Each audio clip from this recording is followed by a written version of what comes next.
Hi, this is an AI narrating a fanfic, so you might hear a random number every 15 minutes. Just don't worry about it. I am so sorry for that. This is one of my favorite fanfics I have read. BTW, I read fanfics before uploading them. I only upload fanfics that I read, and like this fanfic is about Naruto being treated bad, hated by everyone, and the Uzumaki clan never dying and in hiding and other stuff that I won't tell or it will ruin the fanfic. This is the second part because YouTube can't process the full movie and it won't upload it, so sorry about that. Hope you enjoy, and if you want me to narrate any other Naruto fanfics, just put the link for them in the comments. The comment with the most likes, I will do a fanfic for that. Anyway, enjoy the fanfic. Also get this video to 5 likes and 3 comments and I will release the next part. Everyone in the village stopped what they were doing as they felt waves of demonic chakra coming from the Uzumaki mansion.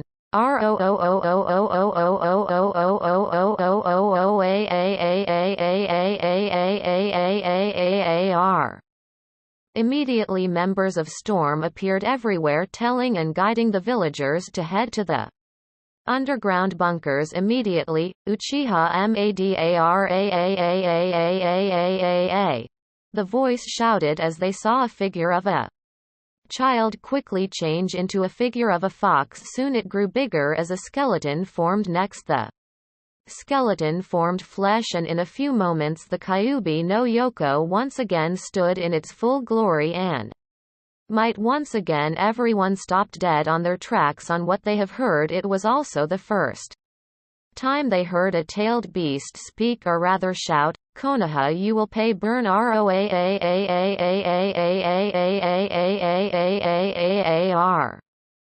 The fox roared as it made its way away from the village and headed off to the direction of Konoha. In another part of the village, shinobi gathered around their Uzumaki and waited for her orders. Let Toby help. Let Toby help, for Toby is a good boy.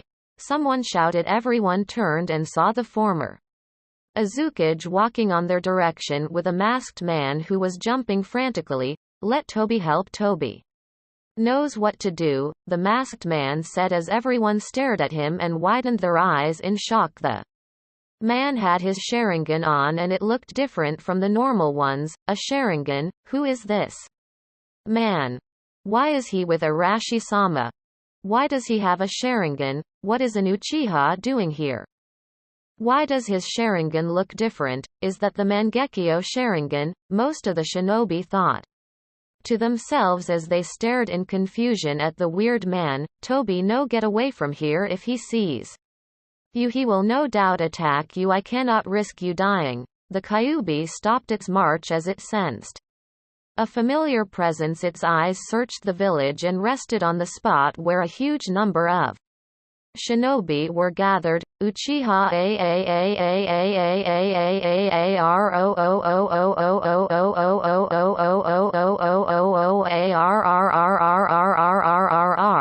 This is not good, he has sensed you, the former Uzumaki told his companion as the Kyuubi let out an angry roar. Oh shit, the bad fox has sensed Toby. Toby must run now, because if he does not, Toby is going to die. The masked man screamed at the top of his lungs as he darted off away from harm while waving his arms in the air. What the fuck? Most of the shinobi who were watching shouted in their heads. They immediately regained composure and stood in attention, waiting for orders.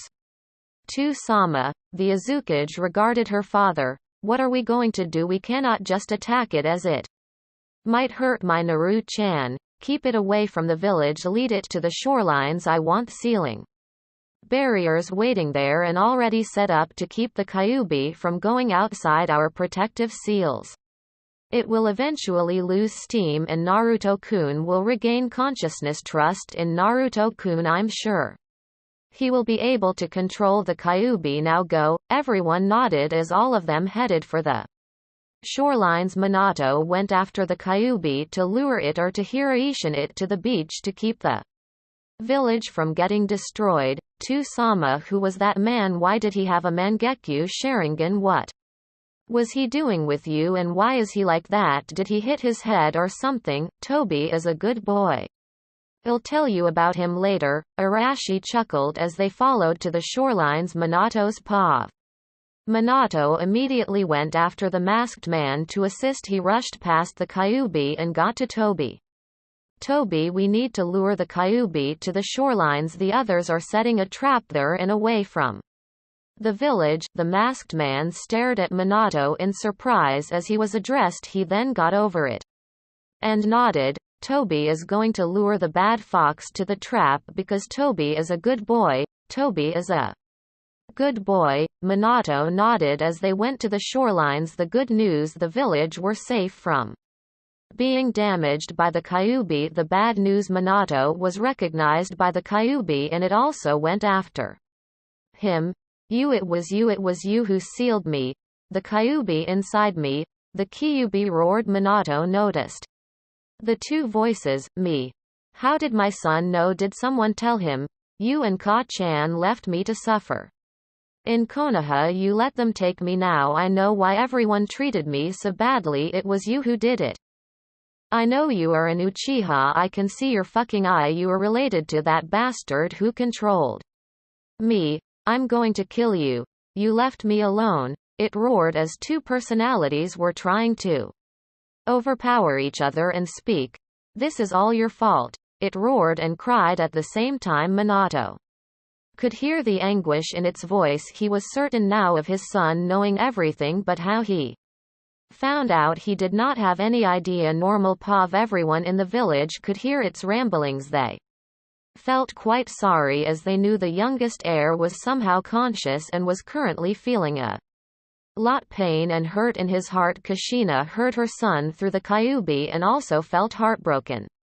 Her Naru-chan blamed them for what happened to him. Of course he had every right to be angry at them, as she knew she should have looked for her son when he was kidnapped. Minato felt his heart like it was being squeezed. He felt very guilty for being the cause of his son's awful life in Konoha. Both parents blamed themselves for what has and what was currently happening to their son. They felt how much hurt he was. Minato stumbled and thankfully Toby was able to catch him. The masked man helped him run towards the shoreline. They were almost near. They reached their destination and Toby guided the blonde and let the man hug his wife. This is all my fault, Minato and Kushina both said as they bowed their heads low and cried in shame. The former Azukage, seeing how broken his daughter and his son-in-law at the moment took charge.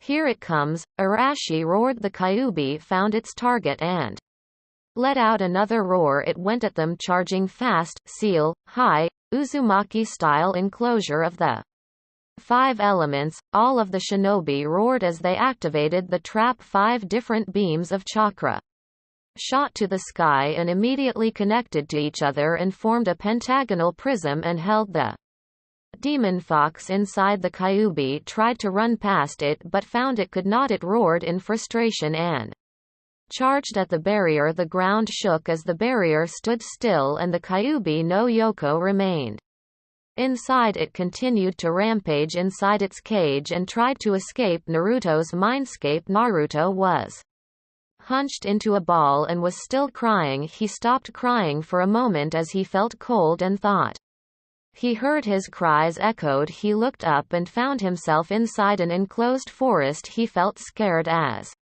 he had no idea how he got there. Where am I? He sniffled as he walked around the forest trying to find another life form. He saw a pathway and followed it. He walked for about what seemed to be 10 minutes and finally saw a clearing at the far end. He saw a golden cage that seemed to be 70 feet high and 100 feet wide. On its gate was a red tag with the kanji for seal on it. Whoa, was the only thing he said as he marveled at the huge cage.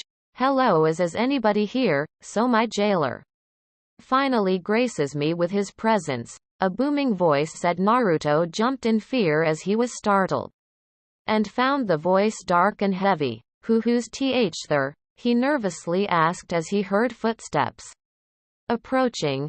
You're the His voice was lost as he was now staring at a giant fox with 9 tails. The fox lowly roared as its tails went swishing around the light of the cage illuminated the fox, allowing the boy to watch it in its glory. Be beautiful. Wow. You are so beautiful and awesome, Naruto squealed in amazement. He had stars in his eyes as he stared at the fox with an adoring look. The Kyuubi stopped trying to intimidate the boy and was now very confused on how he was acting. He tilted its head and examined the boy. Naruto found the fox more adorable as it tilted its head in confusion. Beautiful, you find me awesome. The great and fearsome Kyuubi no Yoko is found beautiful and awesome by a 5-year-old boy and is not even intimidated at all. Look at him.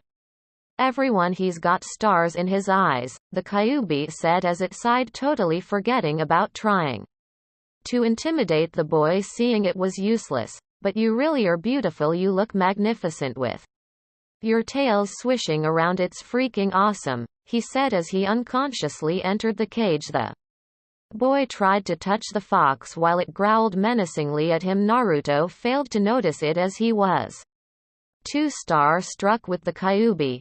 You are an odd human, did you know that? It asked him softly, the intimidating voice gone, now replaced by a warm and beautiful voice.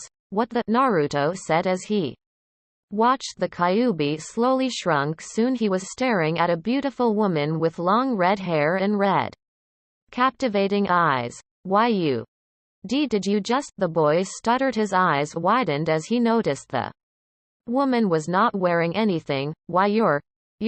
The boy did not finish his sentence as he fainted. His cheeks were red from blushing. Now that's cute, the vixen commented as she picked up the boy and walked to nearby tree. She sat down and rested the boy's head on her lap. I'm not getting dressed. If he keeps fainting like this, he must imagine me wearing clothes first. This is his mindscape after all, she muttered to herself as she waited for the boy to regain consciousness. What? Naruto shouted as he realized he cannot see. Shush, relax, it's just my hand. I'm covering your eyes. You will probably faint again if you saw me now. Imagine me clothed before I let you see again. Oh, okay, Naruto said as he imagined the woman clothed. Whoa, wait, not orange. I'm fine with a simple white kimono, not your orange jumpsuit. But you said to imagine you clothed. Yeah, I did, but not orange. It's horrible. It doesn't complement my hair. PFFT. Okay, now that's better, thank you, the woman said as she let the boy see again. The boy took in his surroundings and realized he was resting his head on the woman's lap. She was now wearing a white kimono as he imagined. Okay, so wow, you are a female. I didn't know that. That's awesome, I guess, but the question is, who are you really? Me? I thought you already figured it out. I'm the Kyuubi no Yoko. I know that already, but who are you? What is your name? You cannot just be the Kyuubi. Yeah, sure, you are the fox with 9 tails, but that's just your title, right? You got to have a name, so what is your name? You really are an odd one. You are the first human who asked for my name. What, so people just referred to you as the Kyuubi ni Yoko? The woman sadly nodded. The boy went to a sitting position and hugged her. It's okay, you can tell me your name, the blonde said as he showed the redhead one of his foxy grins. The woman finally smiled. You are a good person, I can see it in you. Well, I've been living with you ever since you were born, so yeah, should I tell you my name? You seemed polite enough, so I guess it won't hurt telling you my name, and since you asked so nicely, Kurama. My name's Kurama. She smiled at the boy warmly. Nice to meet you, Kurama-chan. I'm Naruto. Kurama just smiled and nodded. Can I ask you something? You already did, but sure, ask. How did I get here? Where am I? You do not know. Oh right, this is your first time we are inside your mindscape. You see, your pent-up negative emotions finally reached its limit and you sort of exploded. Right now you have achieved my 9-tailed fox form and are currently rampaging. What? The boy asked, horrified. How do I stop? I need to wake up. There's nothing you can do. You need to let it all out. If you don't, then you will die. I am also the embodiment of hate. You see, one of my powers is detecting negative emotions. You have lots, and so do I. Both our anger, sadness, and resentment have combined and ultimately caused you to lose consciousness while your body transformed into the Kyuubi. The boy just sadly nodded. Great, now Uzushiogakure will also think of me as a demon. They will treat me just like Konoha. I don't think they will. You see, your parents and your village loves you. They understand your pain. It is just normal for a person to let loose from time to time, she said as she heard his thoughts. How? We are in your mindscape. I can hear what you are saying in your head. Oh. What are you feeling at the moment? Sad, betrayed? Kurama just nodded, encouraging the boy to talk more. Although I try to forgive them, in the back of my mind I just can't. They abandoned me. And now that I know why Konoha hated me, I blame my father for everything. The redhead felt guilty. She felt she was the bane of his existence. I'm sorry, this is all my fault. No, it is not your fault. I do not blame you for what's happened to me, the boy told her sternly. What but? Something tells me you two were just also a victim. I do not know how, but I can tell you are innocent. The first do not blame you for being sealed inside me.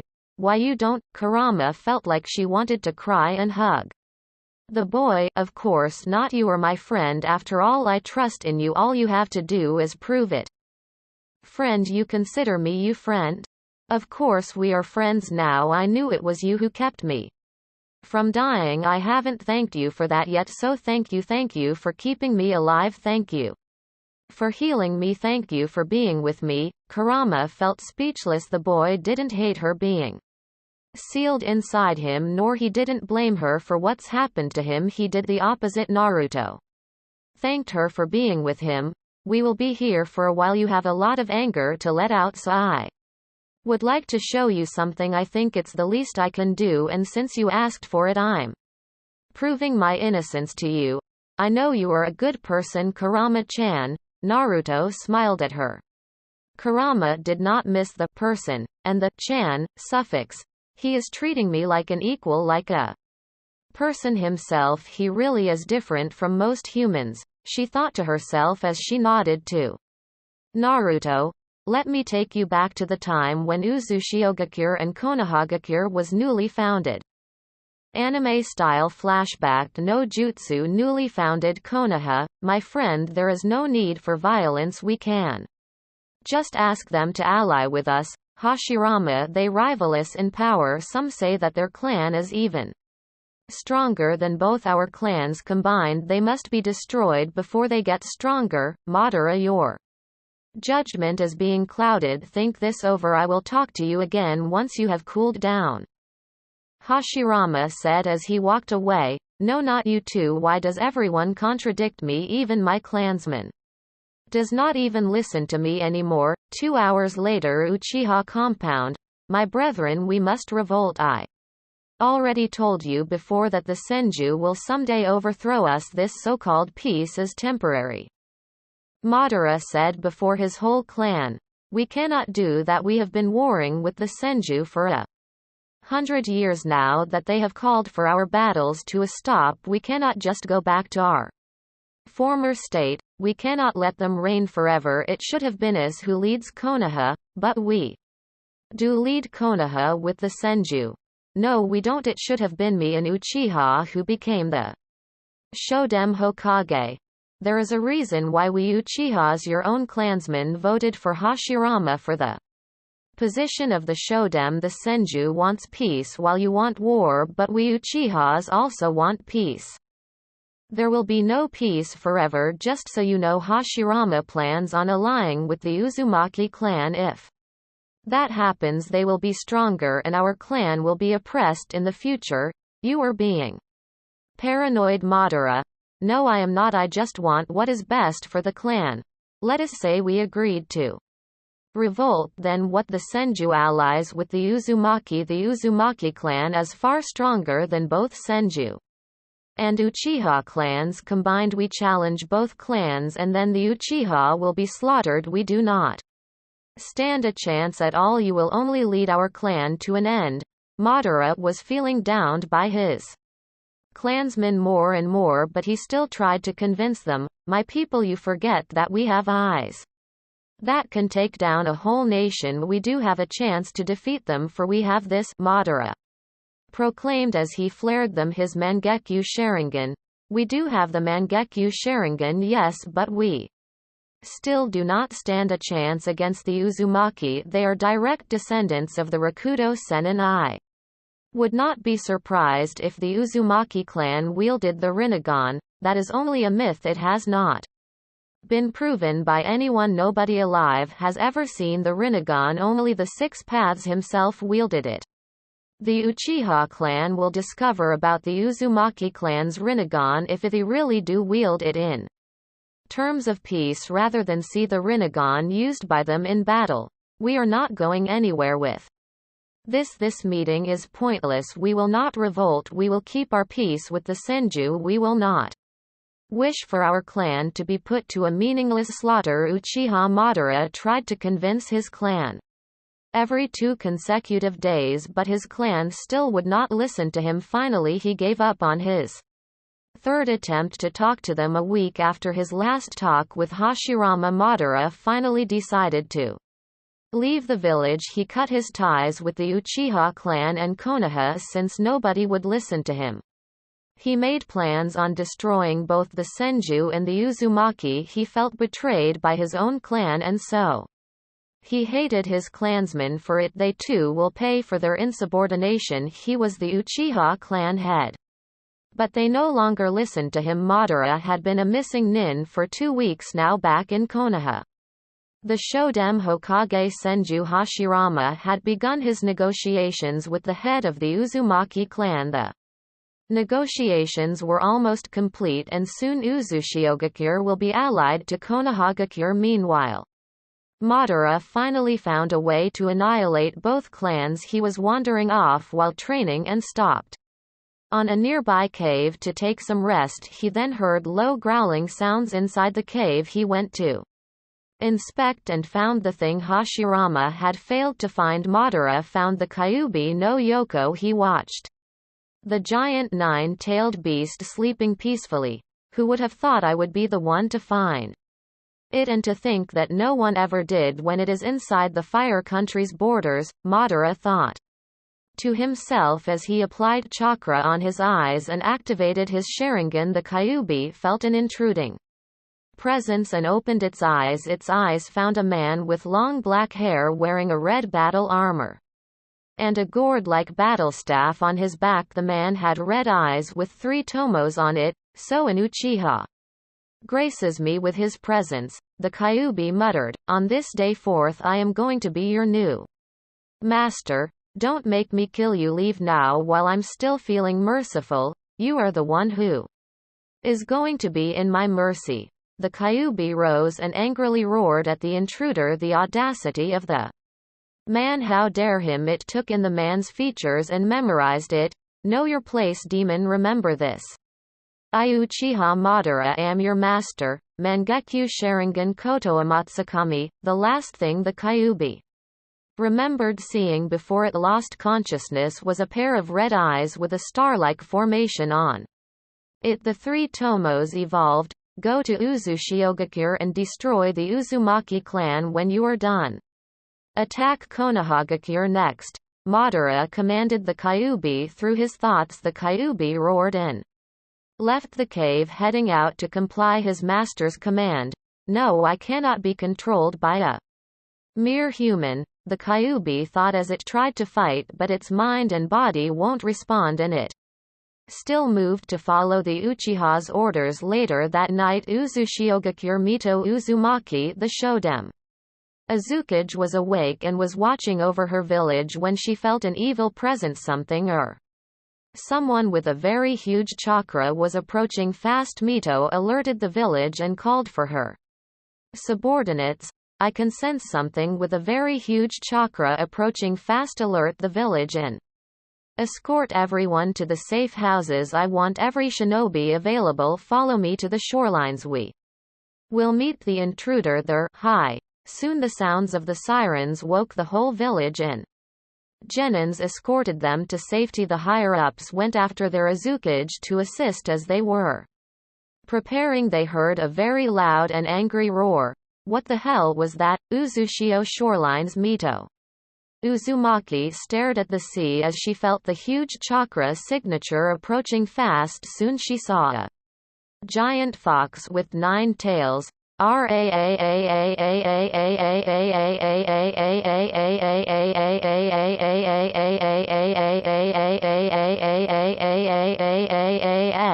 What the hell? The shinobi that gathered shouted in unison, is that the Kyuubi?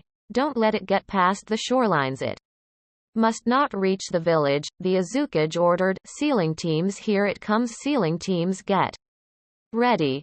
Uzumaki-style enclosure of the 5 elements, the shinobi roared as they trapped the Kyuubi. Hold still, it's going to break free. Ah! The people screamed as the Kyuubi shook the ground. It thrashed wildly inside its trap, causing some of its captors to lose balance.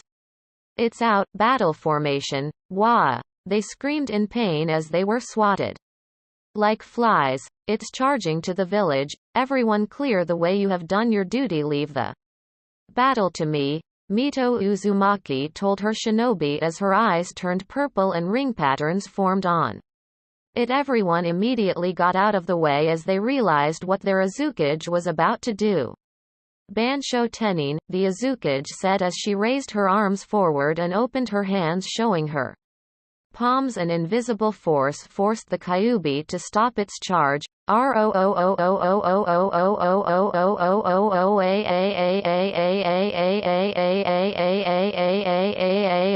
It roared in anger as it was halfway dragged and floated back to the shorelines. Everyone watched the battle in amazement as the Kyuubi was dragged towards their Uzukage. Their leader sidestepped as the Kyuubi neared her to avoid getting hit. It hovered above their Uzukage for a moment before she called on another jutsu, Shinra Tensai. The Kyuubi was sent back crashing to the sea. Mito went after it and quickly made hand seals. I will not let you destroy my village, she declared as she finished her seals. Senpo Myojinman, Sage Art Gate of the Great God, Sealhead, a huge red torii fell down from the heavens and pinned the Kyuubi's neck to the ground. Seal 10, 10 more toris fell down and landed on each tail, the last landing on top of its body. The Kyuubi was now pinned to the seafloor and unable to move. Uzumaki secret. Blood seal, double hexagonal consuming seal, 6 pillars appeared forming a hexagonal prism trapping the Kyuubi inside. Another prism appeared and connected to the Uzukage. The Kyuubi was slowly sucked by the hexagon and was transferred to the other that was connected to the Uzukage. It gave one last hateful roar before it got completely sealed inside the woman. If you use your power, only hatred will come from it. Stay tranquil deep inside me, Mito told the beast that was now sealed inside her as she headed back to the shore. The scene became disrupted. An abruptly ended flashback end. Whoa, what happened? Why did we stop? Something has happened outside that interrupted us. Outside the mindscape, the Naruto transformed into Kyuubi was still rampaging inside the pentagonal trap. The ground shook as it attempted to get out. Arashi-sama, it's going to break free. Why do I feel like this is a déjà vu? The former Uzukage thought as his eyes changed color and became purple. Kushina looked at the former Uzukage in time and realized what her father was about to do. To-san, please don't, you're going to hurt Naruto-kun. The barrier shattered, and before the Kyuubi could realize it was free again, Kushina rushed in front of it. Kushina, Uzukage-sama, everyone shouted in concern as they watched the woman rush to the Kyuubi. Naruto-kun, please, please come back to us, please come back to Ka-chan. She sobbed and begged to the creature in front of her. Everyone nervously watched their Uzukage as she was completely vulnerable. The Kyuubi also stopped thrashing and stared at the woman in front of it. Ka-chan. It growled. Lowly. Naruto's mindscape. Kurama and Naruto watched what was happening outside through their minds. It would seem that you are starting to calm down now, Ka-chan. We'll continue watching the memories later. Outside Naruto's mindscape. Ka-chan. It repeated, and then it roared angrily. Why you abandoned me? You left me in the hands of Konoha. Naruto-kun. I'm so sorry, his mother sobbed as she fell to her knees. Please come back to us. Let us fix our mistakes, Minato said as he appeared beside Kushina. Naruto-kun. Kushina still wept. It felt like an hour, but it only 3 minutes have passed before the Kyuubified Naruto finally calmed down. Its body released steam as it slowly shrunk. A few more minutes passed. They were now staring at a blonde child with his skin very bloody. The boy's skin also released steam as it got healed and returned to normal. Naruto-kun. Minato and Kushina shouted as they both rushed to catch their son. Kushina quickly took her son and cradled him to her arms. Naruto-kun. I'm so sorry, Kushina murmured as she stood up carrying her son's unconscious form. The parents now noticed their son was still clutching a book. Minato took the book from the boy and inspected it. He found out it was a book about Konoha when the Kyuubi attacked. So this is how he found out. I thought someone told him. He figured it out by himself, Minato murmured and showed the book to his wife. Let us go back to the village, Kushina told him. She then turned to her shinobi and addressed them. Return to the village and inspect for damages. Half of you remain here and check the village's protective seals. See if there are any leaks. Hi, Minato vanished in a flash of yellow and now stood behind Tobi. A kunai on the masked man's neck. Let Tobi go. Tobi is a good boy. Minato calmed down. He is not that man, Arashi told him. We'll explain everything about him later. The blonde let him go and put his kunai back in his pouch. The 4 people plus 1 unconscious child went back to the village. Back to Naruto's mindscape. Hello, Kurama-chan. Welcome back, Naruto. Now let us continue. Flashback. No jutsu. 18 years ago. Outside Konoha secret location. Push, I can see the head. Both Minato and Kushina shouted. Minato shouted in pain as his wife gripped his hand while Kushina screamed on giving birth. A little more, push. I'm going to kill you. Minato. This is your fault. Kill him later. Push. She's almost out, the midwife said as Minato paled even more. One last push. Yua. A small voice cried, my baby. Kushina cried, Narumi-chan. She murmured. Minato massaged his hand and went to his wife's side, but before he felt an incoming presence. What a loving family, a voice said. Everyone turned and saw a masked man with his eyes visible. He wielded the Sharingan. How unfortunate would it be if someone killed her, the man said as he appeared beside Kushina and grabbed the baby. He threw it across the room. No. Minato rushed to catch his daughter. Minato was able to catch his daughter and held her. He turned and saw the man pressing his wife's stomach, making her scream in pain.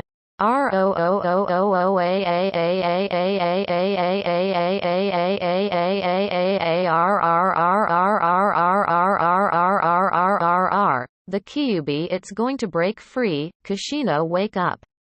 You need to keep it inside. Minato frantically shouted to his wife, who was now unconscious. You bastard, how dare you try to kill my granddaughter? The midwife roared in anger as she immediately appeared behind the man and punched him with her superhuman strength. The man was sent flying into the wall and the wall got blasted away as the man collided with it. He had no choice but to battle With the angry woman meanwhile the room was already collapsing because of the ongoing battle. Minato still carried Narumi in his arms while the nurses helped move Kushina's bed out of the room. They cannot do anything about the Kyuubi now as the Jinchuriki was unconscious. They rushed back to Konoha's gates and was immediately helped. Minato, what happened?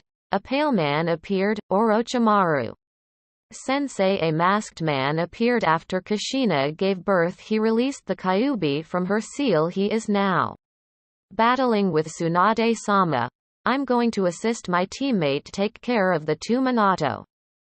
Orochimaru arrived at the birthing place and found it destroyed, turned into a battlefield. He just arrived in time to keep his teammate from being killed. The masked man was about to finish of his teammate, Senae Tajashu, multiple striking shadow snakes he shouted as snakes shot out of his arm and attacked the masked man. The masked got hit in the neck and was thrown away from the woman. He was unable to dodge since his body was all banged up. He had multiple cuts and multiple broken bones. You are lucky today, Konoha. I will return, the masked man proclaimed as he vanished in space. Tsunade. The pale man rushed to his teammate. My daughter Kushina. My granddaughter Narumi. Promise me. Keep them safe. The woman told Orochimaru before she lost consciousness. Orochimaru carried his teammate and rushed her to the hospital. The Kyuubi ended up escaping during the battle. It turned out that it was under control by the masked man but lost control of it when he battled the very angry midwife Tsunade. Because of the man messing up with technique, the Sozu Seisei ended up in a coma. The doctors were able to identify that her body was forced to do and undo the Kenjutsu multiple times before she got her chakra drained, making both her mind and body very weak and put in a death-like state. 14 years later, Konoha Hokage's office. Minato, you cannot just leave Konoha. You are the Hokage. But Sarutobi Uzushiogakure is under attack. I need to go to my family. He tried to argue to the old man but he just got out of the room. Don't worry about it, Minato. I'll convince Sensei. You may stay here. Thank you, Orochimaru Sensei, Minato said as Orochimaru went after Sarutobi to convince him and gather reinforcements to send to Uzushio outside the office. Sensei, we need to help our allies. No, we'll only get on the way. The reinforcements we'll send will be killed. There are too many enemies. We won't stand a chance. But they are our allies. No. What the hell is wrong with you, Sensei? You know what? I don't care. I'm going to Uzushiogakure. With or without your help, I'm going to assist our allies, Orochimaru yelled as he stormed off. Sarutobi just watched the pale man walk away. We cannot let him waste his life for those people. They will be all dead before this day ends, said a new voice. Danzo, order your route to stop my student from leaving, as you wish. The war hawk nodded as he signaled for his hidden route members. A route Anbu appeared in front of them. Kneeling, Danzo-sama, Sarutobi-sama, Fugaku-san has arrived with the child. Good, take us to him. Outside Fire Country, the masked man who attacked and vanished 14 years ago had already made a full recovery. He went on the lookout for the Kyuubi and was able to find it after searching for years. And so we meet again. You, I'm going to kill you. I am your master. You will follow my orders. Raaaaaaaaaaaaa. Mangekyu Sharingan Koto Amatsukami. No, not again. Become a useful servant. Demon, go to Konoha and destroy it. 6 hours later, Konohagakure.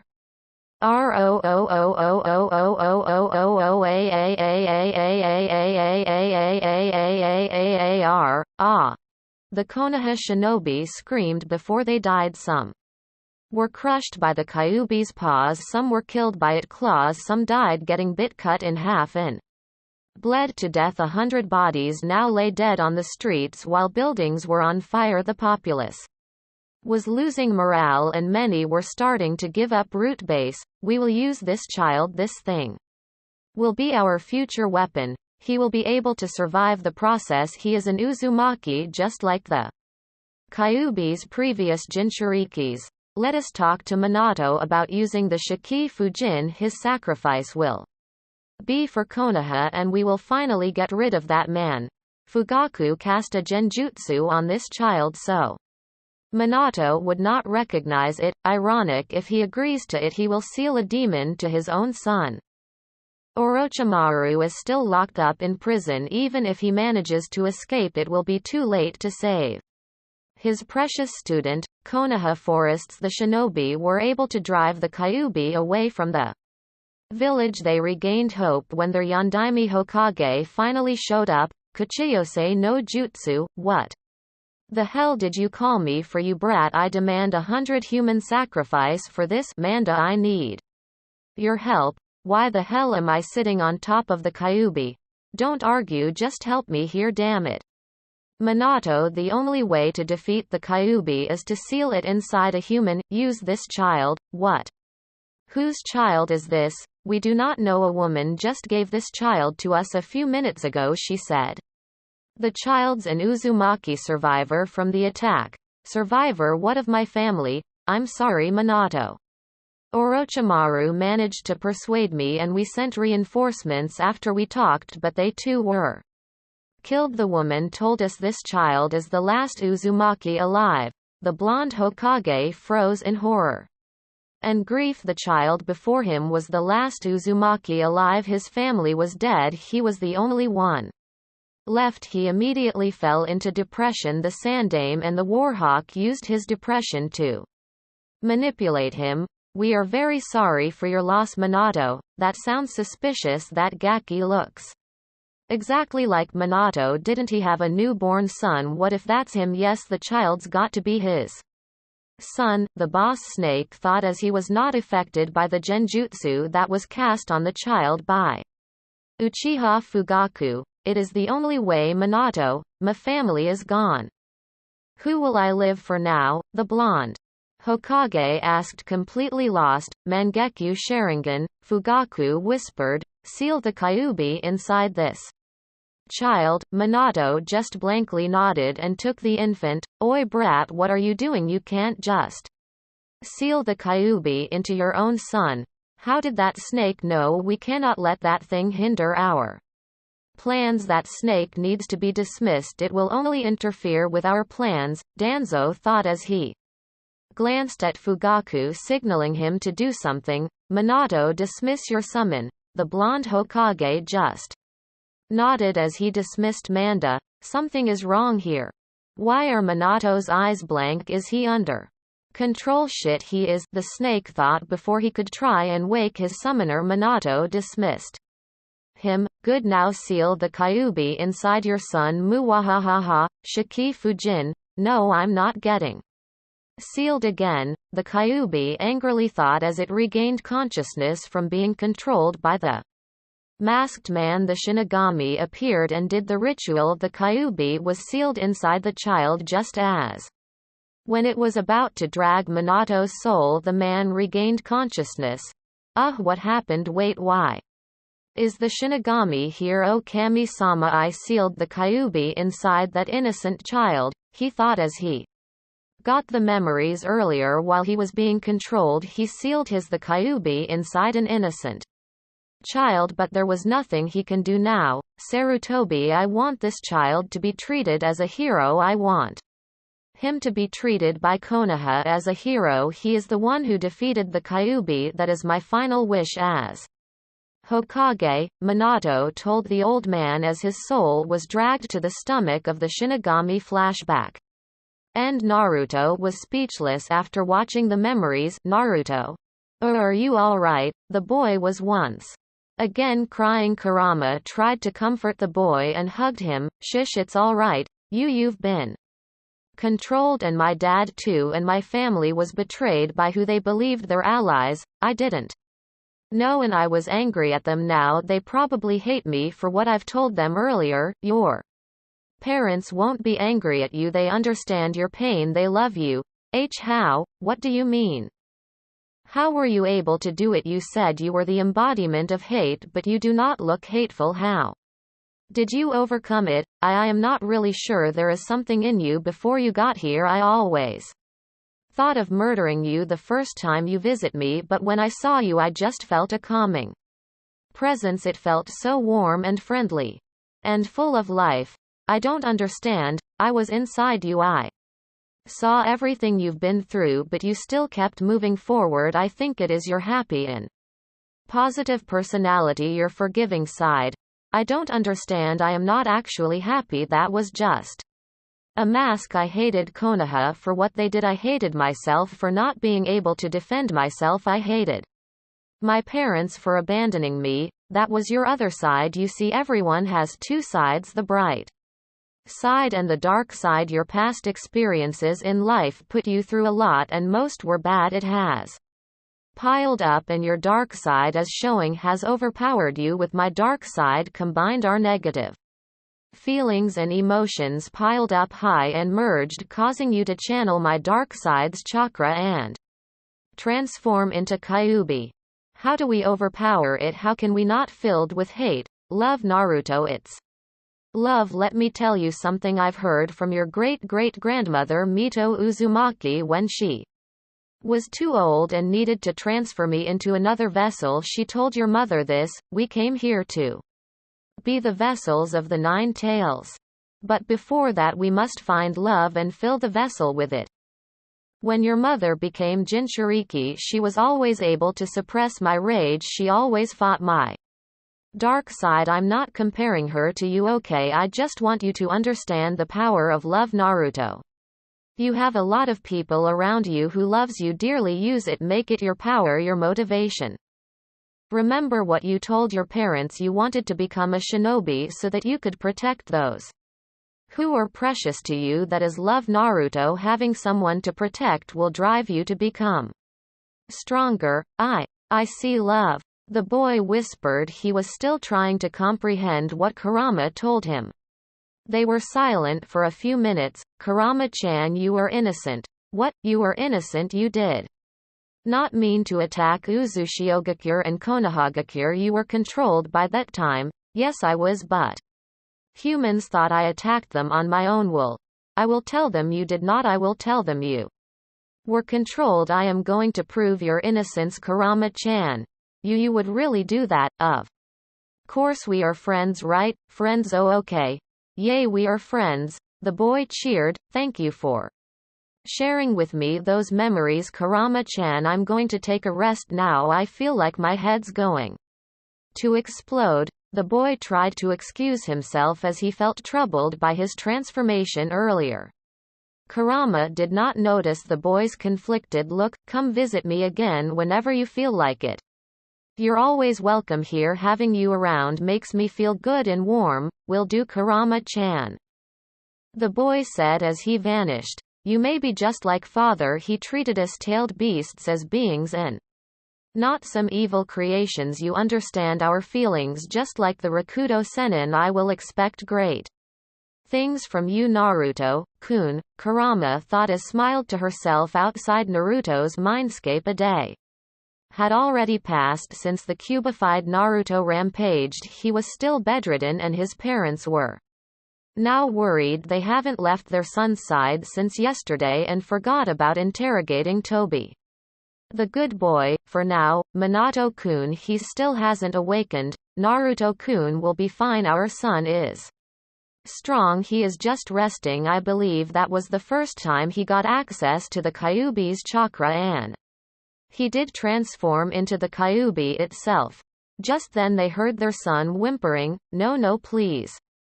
Please don't hurt me. It was an accident, the boy cried as he rolled in his sleep. Please, I did not mean it. Don't be like Konoha. I am not a demon. Naruto-kun. Kushina immediately rushed beside her son and hugged him. I'm sorry, I didn't mean it. Please don't hurt me. The boy continued to cry in his sleep while he shook his head. Naruto-kun, please wake up. That is not true. We do not hate you. Please wake up, Kushina said as she gently shook her son, trying to wake him. Naruto woke up from his nightmare and realized his mother was hugging him. Ka-chan to-chan. The boy said weakly. His parents looked at him and found him finally awake, but he looked very miserable. Naruto-kun shish. It's okay, don't cry. I'm sorry, I did not mean to get angry, I'm sorry, please don't hate me, the boy begged as he cried to his mother. It's okay Naru-chan, we understand, we do not hate you for what happened. I was angry at you, at everyone, but I did not understand and I did not know the truth. But now I know, I'm sorry. His parents were a bit confused with his words but decided to ask him about it later. Shish, it's alright, Sochi-kun. Ka-chan loves you too, Chan loves you, your siblings love you, Uzushiogakur loves you, we know everything you have been through, we understand your pain and your pent-up anger, you will not be hated for transforming into Kyuubi. It is normal for a person to be angry and explode at one point, you have been through a lot, love. Naruto whispered. Yes. Naruto-kun, love, we love you Naru-chan, Kushina said as she kissed her son's forehead. Naruto nodded and later fell asleep again. He's still tired, Kushina-chan, I'll be going out for now, I need to speak with the council. His wife nodded and he left his son's room. Kushina laid her son to the bed and cuddled with him. Soon she too fell asleep. Uzushiogakur council room. Report. Hi Azukage-sama, the team that was sent to Takigakure has located the Nanabi Jinchuriki. They are now befriending the girl. They managed to enter the village and approach the girl with no problems at all. They told us to expect them back with her in about 3 to 5 days. Good. Any other news about possible allies? Azukage asked the council. None yet Azukage-sama, we are still monitoring the minor nations. Although we are considering allying with Grass Country, one of them said. Azukage-sama, we have also considered Demon Country, although it is at war at the moment. At war with whom? What country? Actually, they are at war with the demons that reside within their country. The current priestess Moroku has declared war against the Demon King Morio, who's been freed once again. The Demon King has escaped his prison with the aid of some of his loyal followers by using some kind of dark medical jutsu. We believe that within 2 to 3 months Morio will regain his full powers and will be able to resurrect his ghost army.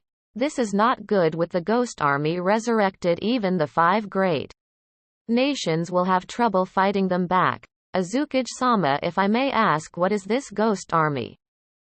The ghost army is Morio's personal army. These warriors are made of stone and are very hard to defeat. They can sustain very heavy amounts of damage and can regenerate if ever it loses a part. We must provide assistance with Morio's sealing. The last time he was sealed, the priestess had to sacrifice herself. We cannot let the current priestess Moroku sacrifice herself like her mother and die. This current war could be beneficial for us if we are to provide assistance. Oni no Kuni will be grateful to us. We will be able to easily establish an alliance with them. Indeed, the Azukage agreed. If I remember correctly, the current priestess have a daughter, right? Hi Azukage-sama, the princess's name is Shion. She's near Naruto-sama's age. I will deal with the matter with Demon Country personally. I'm bringing my youngest son Naruto along with me. If I may ask, Azukage-sama, why bring Naruto-sama with you? I have my faith in you, but don't you think he might get in the crossfire? Some of the council members asked. It would be great if the priestess daughter and my son develop a friendly relationship, so in the future, once Shion inherits her mother's position, our alliance with them would still be secured. Also, I thank you for your concern with my son, but I believe he will be of great help when I come to Demon Country. You see, I intend on bringing Shion here in Azukage for protection while the war with the demons are ongoing with Naruto along. The priestess will be easier to convince. Bring her daughter here. We understand your point, Azukage-sama. That is indeed a great idea. Thank you. Are there any news about Yuki no Kuni's Missing princess. We still have no leads. Azukage-sama. I see the team I planned on sending to Snow Country has been formed. I simply am waiting for our spies to give us the green signal. Uzushiogakir's borders. 2 days ago 3 young men were near the shore opposite Uzushiogakir. They happened to be on that location as they were looking for someone who could heal their master, who was in a coma. They looked to be only at around the age of 10 to 17 but were obviously not to be taken lightly as they were Anbu from Konohagakure. Torun-san, what is it? A young man with long auburn hair asked. He was wearing a light brown short kimono with a black sash, gray pants and shinobi sandals. His kimono was covered by his jacket and had his katana out. My bugs are going frantic. They sense a familiar demonic chakra coming from the island opposite ours, Torun replied as he held out his hand while bugs swarmed frantically around him. This young man wore a black mask that covered his eyes and head. The skin that was only visible was his mouth and nose. This man was heavily clothed and wore purple gloves. He also wore a short jacket with red straps and carried a tanto on his back. Did your bugs sense if this demonic creature has a huge dick? A pale boy with black hair asked. This young man was wearing a gray top that showed his stomach and gray pants that matched his shirt like his 2 companions. He was also wearing a jacket with red straps and carried a tanto on his back. The pale boy's companions sweat dropped. Man, what is it with Sai Taiko and dicks? He couldn't be gay. Could he? The 2 of them were currently thinking of the same thing. My bugs tell me they are not sure of the gender. Torun told his captain, Taiko, what are we going to do? We will investigate about it. If it has a penis or not, we will also try to capture it. This could turn out to be a weapon for Konoha. Danzo-sama will be pleased with us if this chakra is from a tailed beast. Hi, the 2 replied. We will set up camp for now. Prepare to move tomorrow morning. Torun-san, have your bugs scout the area again. The masked man nodded as he held out his arms and 1,000 bugs came out from the inside of his clothing. The swarm immediately headed to the place. 2 days later, same time. While council meeting is occurring, Taiko, my bugs could feel the demonic chakra lingering around this island. The chakra is indeed from a tailed beast. Taiko, I could see a road path ahead. Let's go. The 3 prepared to move but suddenly were surrounded by a dozen masked people. Each mask had the painting of a sea creature's head. Arrest them. A masked man with the painting of a shark's face pointed at the 3 unwanted visitors. The 3 readied themselves for a fight but the leader of the group removed his mask, revealing purple eyes with ring patterns on it. The leader's companions also did the same, revealing eyes the same as their leader. Oh fuck, Torun said. We're fucking fucked. Fu agreed. The 2 watched nervously as they noticed their leader casually approach the man who wore the shark mask. Everybody's eyes nearly popped from their heads as the pale boy fondled with the leader's crotch. What the hell are you doing? The man said, feeling molested. I'm trying to feel you. You have a long dick unlike my 2 comrades here. I am impressed. Sai commented. Oi, what are you doing? I said, arrest them. 4 Storm surrounded each of the strangers and apprehended them. Sai also tried to fondle with the other 3's private parts as he was surrounded. He managed to feel all 4 before he lost consciousness. I think I'm going to need therapy after this, the leader muttered while the other 3 agreed. Let's go back to base. Uzushiogakure Storm Headquarters. Kaide-sama, we found these 3 lurking around our borders. These guys are from Konoha, the storm commander commented as he saw the 3's Hite Atesh. I believe they are from Danzo's root organization. They are from another Anbu division. Bring them to the interrogation chamber. Hi, shark, squid, octopus, marlin, what happened to you 4? You look shaken. Those 3 couldn't have possibly done something to you, have they? The 4 were Speechless as their faces went red in embarrassment and anger, Kaide-sama the pale boy fondled with their crotches and felt their sizes before they knocked him unconscious, one of the 12 said as he looked at his 4 companions feeling sorry for them. This one was wearing a whale mask. What?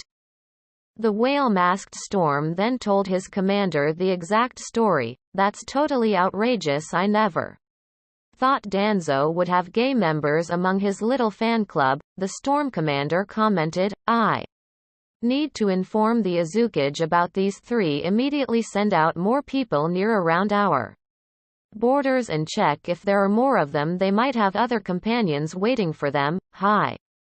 This is bad. Has Konoha found about us yet? He thought as he dashed off to the council room. The council was just finished discussing about Yuki no Kuni when they heard a knock on the door. The door opened and revealed the Storm commander with a grim expression. Azukage-sama. Please excuse my intrusion, but my men have found 3 Konoha Anbu root members lurking around our border. They are now being held at the interrogation chamber. Needless to say, there were a lot of loud murmurings among the council members.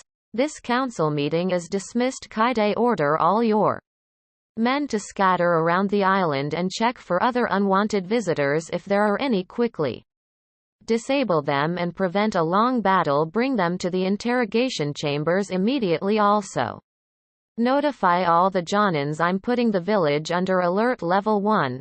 The Storm commander nodded and proceeded to the HQ to notify all. Storm the Azukage hurried to the interrogation chambers while the rest of the council went off to their own compounds to inform their clansmen of the current situation. Azukage Mansion, private beach and training grounds. Meanwhile, Naruto was currently alone, staring at the sea. His siblings watched him sadly from a distance. They tried to convince him go out with them to hang out and have a sibling bonding, but he refused to go outside the mansion in fear of the villagers hating him for transforming into Kyuubi 2 days ago. Good morning guys, how are you doing? Oh, good morning Konan-chan. The 4 replied as they turned to see Konan, Yahiko and Nagato smiling and waving at them. How's Naruto-kun? I haven't seen him out for days, Konan asked worriedly.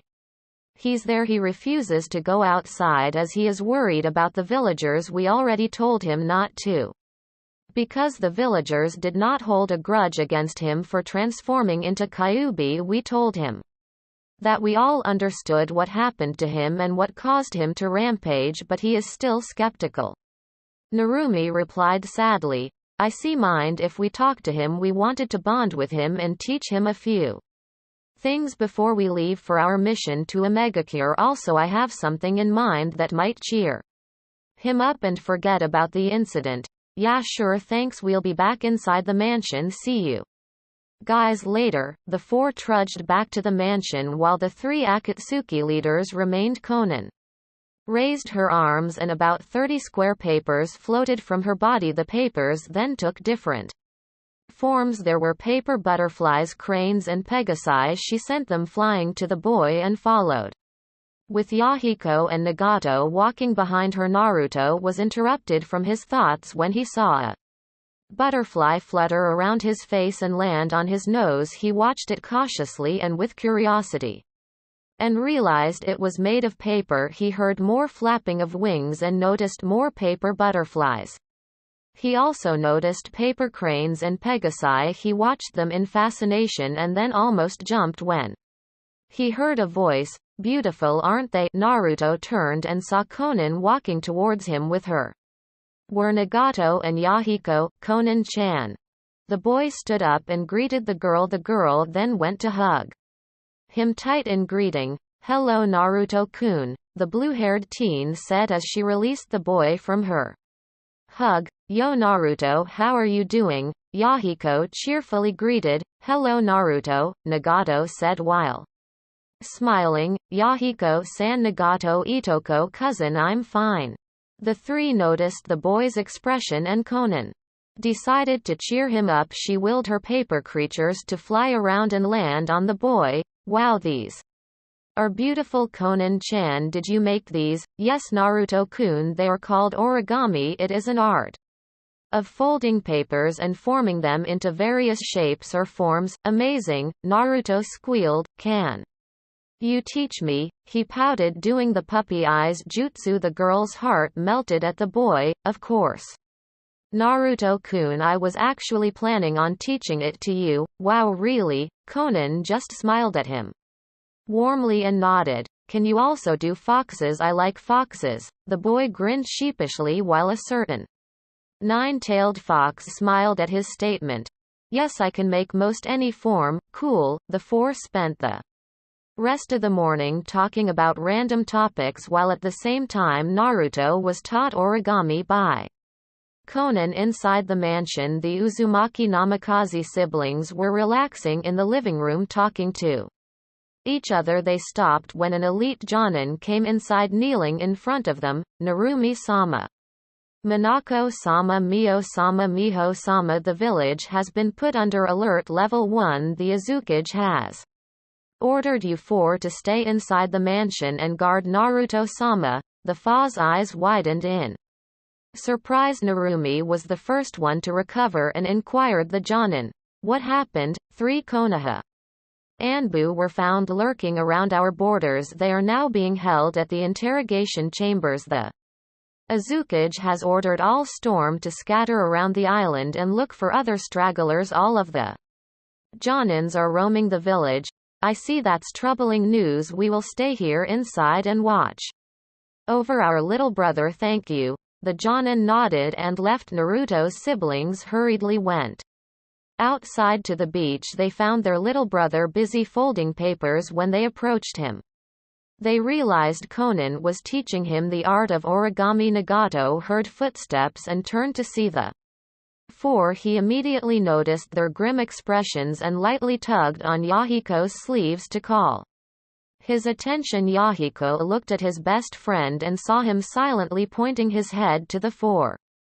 They silently walked away from Konan and Naruto to talk to his siblings. What is it? Nagato whispered. The village has been put under alert level 1. 3 Konoha Anbu were found lurking near our border. The Uzukage has asked us to watch over Naruto-kun. Narumi replied. I suggest we all go inside the mansion and take Naruto-kun to his room. He will be safer there. This might be a private area, but someone might still see him here, Minako said. Agreed. I'll inform Konan of the situation. You guys distract Naruto for now and get him inside, Nagato said. They all nodded and approached the two. Hello Naruto-kun, what are you doing? Narumi asked while Nagato discreetly pulled Konan away and informed her of the situation. Narumi-ne-chan, Konan-chan has taught me origami. Look, I made a fox, her little brother said as he proudly showed her his work of art. That's beautiful, Naruto-kun. Maybe you could teach us also. Okay.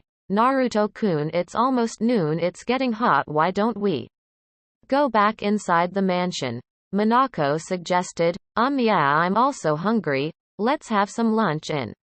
You can continue your origami later. Ne-chan, I want Ichiraku's ramen, but I don't want to go outside. It is okay Naruto-kun, we will order the ramen for you, Miho offered while Mio nodded in agreement. The 8 of them went back to the mansion while Konan made the papers fly so they wouldn't have to carry them. Naruto requested they have lunch inside his room and his siblings felt thankful inside. It was just what they wanted for their little brother. Narumi and Minako made several clones and stationed them outside Naruto's room while Miho and Mio went to Ichiraku's. Naruto went back to making more paper foxes while he waited for his siblings to return with the ramen.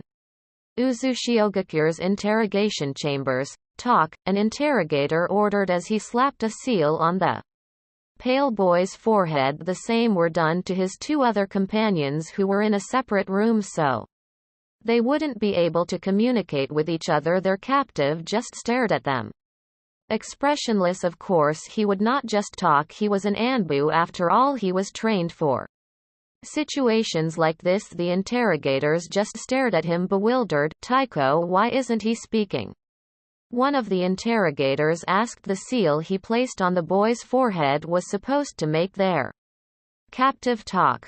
I'm sure I wrote the seal correctly, there was no mistake on it. The same thing were happening on the other two rooms. The interrogators were baffled on why their captives would not speak. They decided to wait for their Uzukage and tried their best to ignore their prisoners as they stared blankly at them, giving them the creeps. Back on Sai's chamber, the door of the room opened and the Uzukage entered along with the Stormhead commander and followed by the Uzukage's husband. Uzukage-sama. The interrogators bowed. We placed the seal on him but he would not talk. Have you double-checked the seal? Hi Uzukage-sama. He just stares back at us expressionless. Wait, I think I know why, Minato said. Let me take a look at him. The young Root Anbu was just listening to the conversation. He could not see the newcomers' faces as they were hidden by the shadows. When he heard the man saying he will take a look on him, he waited. His eyes nearly popped from his head when he saw the man. That's Yondaime-sama. Tu-san, wait. I know Tu-sama was dead. He died when he sealed the Kyuubi inside a newborn child, but that man standing in front of me, it's really him. I cannot be mistaken. How is he alive? He thought. Sai, Minato asked when he took a closer look at the boy. Sai, it's really you. Minato-kun, you know him? Kushina asked as she stood beside him. Yes, he was one of the orphans whom I planned adopting back in Konoha before I died. Him and his brother Shin. Minato said as he took another step near the boy and inspected him. He lifted up his chin and ordered Sai to show out his tongue. The boy complied and Minato inspected his tongue. I knew it. The reason why he cannot talk is because of this seal. Minato told the interrogators. Danzo placed it to keep him from spilling the beans if ever he got captured. I wouldn't be surprised if he did this to all his root members. Kushina-chan, can you take a look at this? There's more with the seal but I couldn't identify it, he said as his wife stepped forward and inspected the seal under the boy's tongue. This is definitely a seal that prevents people from talking, but I am not sure about the additional seal. It could be a backup, but we can still overwrite it. There will be no problems by doing so, the Uzukage said as she turned to the interrogators. Could you please pass me a sealing brush and a bottle of sealing ink? One of them immediately hurried to the table nearby and passed her the brush. The Uzukage told the boy to keep his tongue out. She was surprised when the boy did not even protest but immediately followed her order. She overwrote the seal on the boy's tongue carefully, tracing the seals. The process took about 10 minutes as she had to be very careful and had to apply a drying seal first in order for the boy not to salivate. When she was done, the boy's tongue glowed red and he let out a gasp. I'm back. I can talk again. I can control myself now. I can actually say what I want to say, the pale boy said to himself as he bowed his head. The other 5 people with him stared at him confused. He then let out a cry of relief and raised his head to look at the Uzukage. Thank you, you brought me back, he said while tears of happiness flowed down his cheeks. I'm back. I'm really back. They're flowing back at me. My emotions. I can feel again. I can feel again, he cried with delight. The Uzukage was still confused but she felt no harm coming from the boy. She turned at the 2 interrogators and ordered them to remove his bindings. The 2 reluctantly complied but decided to trust their Uzukage after all. Even if the boy tried to put up a fight, he would not stand a chance against 3 storm and 2 cage level shinobi. Sai realized his bindings were being taken off when he was able to move again. He immediately lunged at Minato. The others were startled and were ready to take him down but realized he wasn't attacking. Tu-chan, the boy said as he clung to the blonde man. I'm sorry. I'm so sorry. I killed him. They asked me to. Kill him, and then I killed him. I killed Shin Ni-san. I'm sorry they made me do it. I couldn't stop myself. I killed my brother. I'm sorry. Saishish, calm down, take a sit. Minato requested. Pass me a glass of water please. Here, Sai, drink. Calm down. Okay. The boy was silent for a few minutes, while he sniffled from time to time. I'm okay now. Good boy, can you tell us what happened? Hi. It started during the night the Kyuubi attacked. I and Shin Ni-san were running for cover since the orphanage had been destroyed while the Kyuubi was rampaging. Then we saw you and a group of Anbu heading towards a clearing. We decided to help and went after you, but we were stopped by an old man with many bandages. The last thing we saw before Ni-san and I lost consciousness was you summoning a giant snake, and then everything went black. When I woke up I had no idea where I was. I was tied to a chair. I asked them where my Ni-san was, but they just hit me, so I shut up, and then they put something on my forehead making me unable to move a muscle. They pulled my tongue out and drew something under it. The next thing I knew was losing consciousness, but I was still awake. It was as if my true self was pulled back in my mind and another person took over. After that they led me outside the room and saw all the other orphans. I also saw other children who I knew to have families. There was also Shin. I noticed every one of them had blank expressions as if on a daze, and then they put us into pairs. I got paired with Shin Ni-san. I tried talking to him, but my mouth won't talk, and then Sai stopped as he felt tears on his eyes. He sniffled and tried to stop his crying. They made us kill each other. I tried to stop, but my body would not respond. It was then I realized my body was being controlled. Someone else took over. I had the feeling they did the same to the other children. They too were being controlled. I tried to fight my body and move on my own, but I couldn't. My inner self fell asleep, and when I woke up I was staring at Ni-san's bloody face. I did not understand what was going on. I willed my body to move so I could help him, but I couldn't, and then I noticed my hands too were bloody and I was holding a kunai. I then realized I was the one who did it. I killed Shin Ni-san. I killed my own brother. I wanted to cry, but tears did not fall down my face. I just cried and wept inside my consciousness. I killed him. I killed my own brother, he shouted as he put his hands on his face and began crying again. The 5 people listening to him were shocked to hear his tale. Minato and Kushina moved closer and tried to console him. I'm sorry, I'm so sorry I killed him. Ni-san, I'm so sorry, he whispered to himself as he curled into a ball and continued crying. Kushina's motherly instincts took over and consoled the boy while Minato helped. He was thinking hard. Danzo, you bastard, how dare you use children to do your dirty jobs? You will pay for your crimes, and the people you use as puppets will turn their backs against you. It took more time before the boy finally calmed down. Sai, please tell us what happened next. We need to know after this.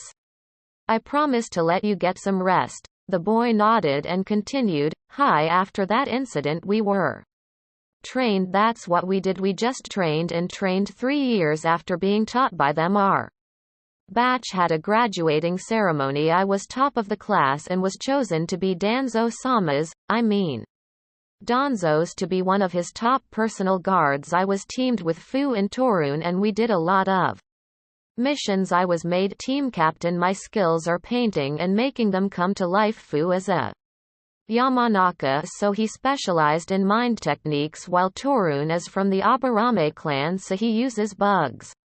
He also has a kinjutsu in his body that is very lethal. Only he, the host of the lethal bugs, is immune. If another person touches him or gets touched by him, the bugs will spread to that person's body and die. That is why he is heavily clothed. When the interrogators heard of the information, one of them immediately excused himself and hurried to the other room. He prayed that nothing bad happened to the Aburame's interrogators. When Konoha was attacked by an unknown group, we were not there because we We're outside the country on a mission. We came back 2 days after the attack. Everyone was sick and had diarrhea. We also found out about Danzo in a coma, so I and my team went out for a mission to look out for someone to heal Danzo. A few days ago we were somewhere near the border when we noticed Torun's bugs acting strangely. He told us about a small amount of demonic chakra leaking out from this island, so we came here to inspect. The strange chakra emitted vanished. When we came here we were only able to find small traces of it because of the bugs, but slowly it was gone. We looked around the island and found a pathway. We tried to follow it, but we found ourselves surrounded and we were brought here, and then you know the rest. Was there anyone else at the border with you? Asked the Uzumaki. No one. We three were the only people there. We made sure nobody else were present when we found out about the chakra. Does anybody else knew you came to the border? No ma'am, you do not have to worry about other people finding out about the leak, I assure you. With that, since Torun's bugs were from his kinjutsu, they are able to sense other living beings that are very far, and there was nobody else around the area that time. We also did some scouting and found that the border we came from was the only possible way and route to this island. I see. Thank you for the information.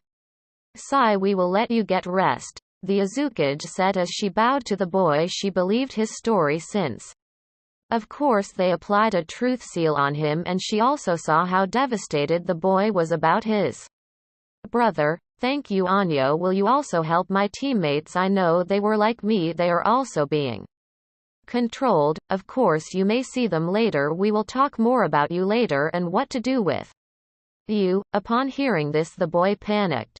Please no, I already told you it wasn't me. I was being controlled. I don't want to die.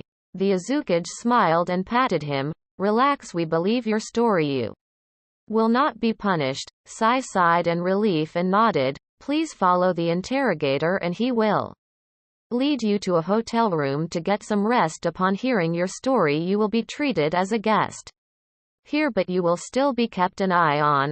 I understand. Thank you for your kindness. The boy nodded and bowed to the people in front of him. The interrogator then motioned him to follow and left the room. The Uzumaki, the Yellow Flash, and the Storm Commander left for the other two captives. Uzumaki Mansion. Naruto finished his lunch and was now happily making more origami. His siblings joined him and they had a little contest on who makes the most. Conan was impressed on how Naruto quickly learned and got the hang of making origami. Under just 1 minute the boy can create 7 to a dozen creatures. Conan-chan, why aren't mine not moving? Naruto asked as he stared at his paper. Foxes. The blue-haired teenager chuckled and made the foxes move. Whoa, awesome, the boy squealed. Can you teach me how to make them move? Sure, but you do not know about chakra yet. You haven't started at the academy yet. I'll teach you when you have knowledge about chakra and chakra control. Naruto pouted. But I want to learn now.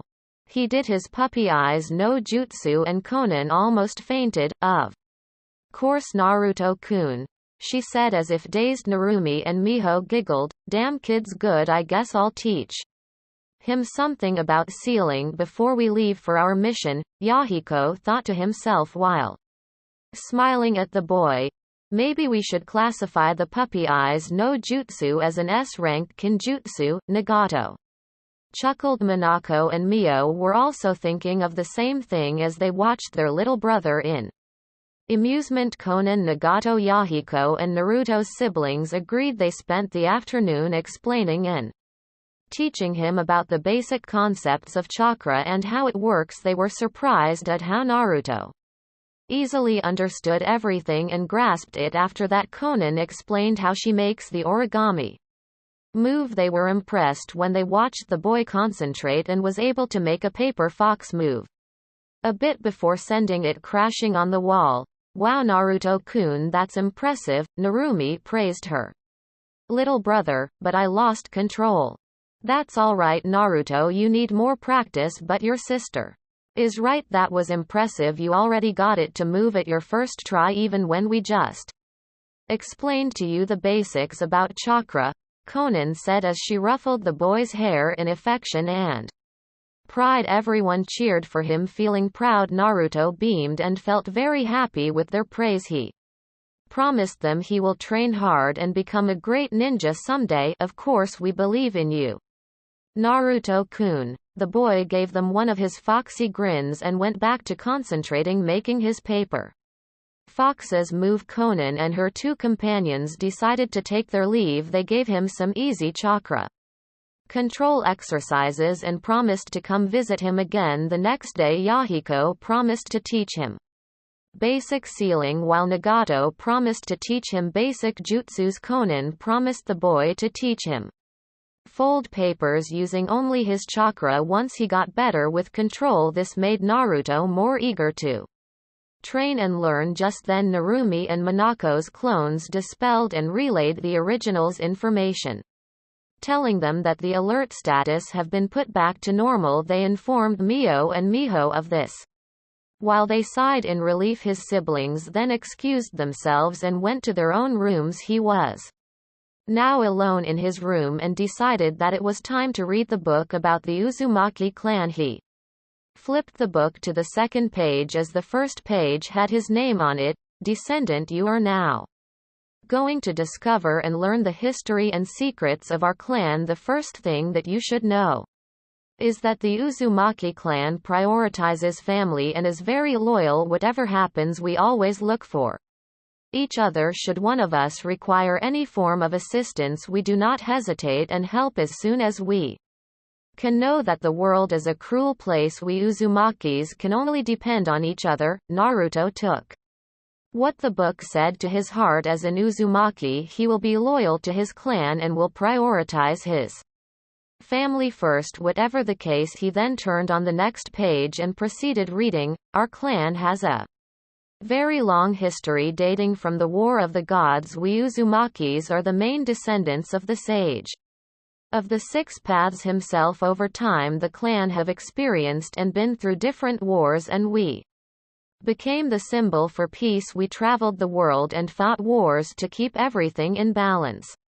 Since our clan had been tasked to do it, if a certain group or clan disrupts the peace and balance of the world, the Hagoromo clan must take action to stop those groups or individuals. About 100 years after the War of the Gods, the Hagoromo clan decided to stay in one place and settled on an isolated island that is surrounded by hundreds of huge whirlpools in order to hide from the world. The Hagoromo clan changed its name to Uzumaki in reference to the whirlpools around the island that we have settled. The Uzumaki clan established its own village, and thus Uzushiogakure was born. Mito Uzumaki was one of the founders of this village due to being from the main branch of the Hagoromo clan. I was selected to be its leader and was called the Shodem Azukage. With the Uzumakis helping each other, we were able to establish Uzushiogakure into a peaceful and thriving community. Uzushio was the very first village that was founded by a clan. The second was Konohagakure, that was founded by the Senju and the Uchiha clans. Both came from the warring eras like the Uzumaki. Other villages soon followed, and the hidden villages were born. Years passed by and the first Shinobi War occurred.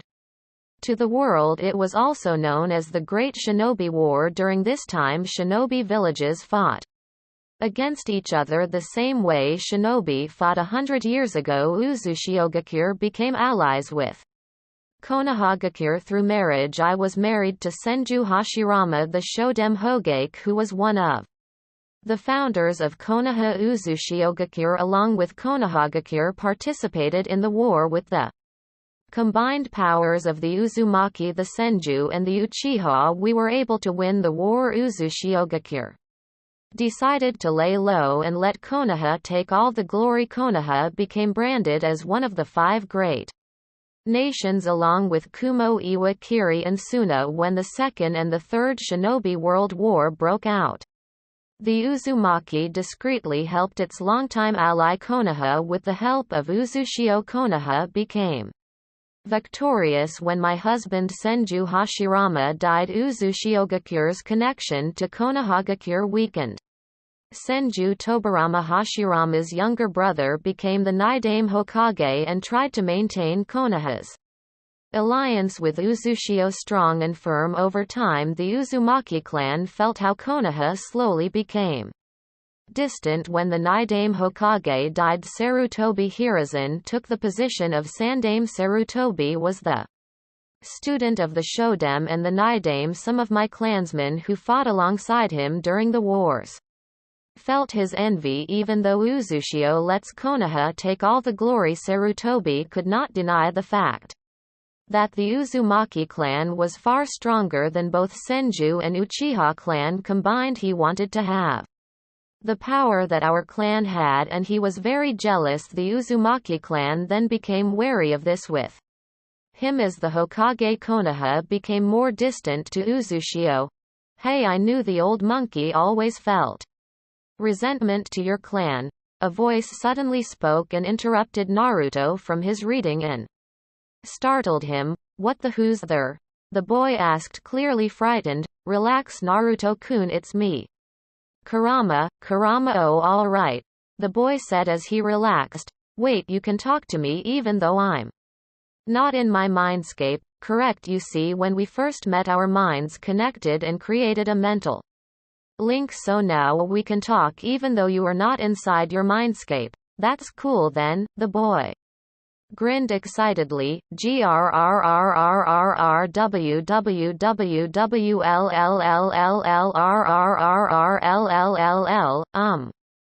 Kurama-chan.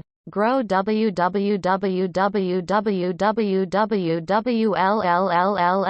Did I say something wrong? Are you angry?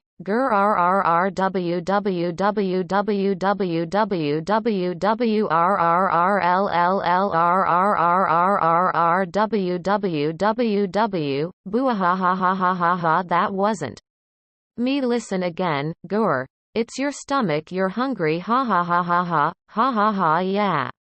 You're right. I did not notice the time. I've been reading for long and now I'm hungry. You should eat some snacks first before you continue reading. Hey, you're right, the boy said as he hid the book under his pillow and exited his room. He went downstairs and noticed nobody was there. He ignored it and walked the hallway through the kitchen. He was almost near the kitchen when he heard his friend speak through his mind nervously. Naruto-kun, wait, stop walking. Huh, he whispered.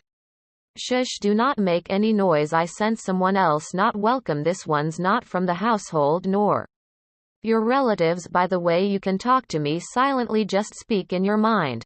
Like this. Can you hear me? Yes, good, I hear you. Naruto-kun, tread carefully. This chakra? She trailed off as she recognized it and started growling angrily. Kurama-chan, what's wrong?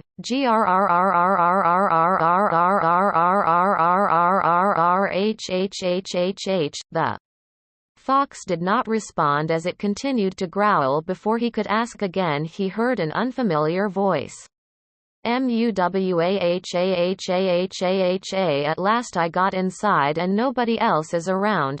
Naruto widened his eyes and felt his heart beat faster. Now that they aren't here, it is time for me to get you. You are mine now and nobody's going to save you. Naruto was scared now. He can also feel Kurama inside him seething in rage. Now time to get that cabinet. Muwahahahahaha. Naruto almost fell to the ground when he heard the mysterious voice laugh. He started to boil in anger, although he still felt scared. A stranger broke into their house and was trying to steal their belongings. Ramen, at last you're mine. Naruto was not able to hear the man's last sentence as his and Kurama's emotions combined. Kurama was now sure who the voice belonged to. The boy then charged into the kitchen. Nobody is stealing his ramen. Ah! Naruto screamed at the top his lungs as he charged into the kitchen. He froze when he saw the intruder, who was wearing dark blue robes and an orange mask.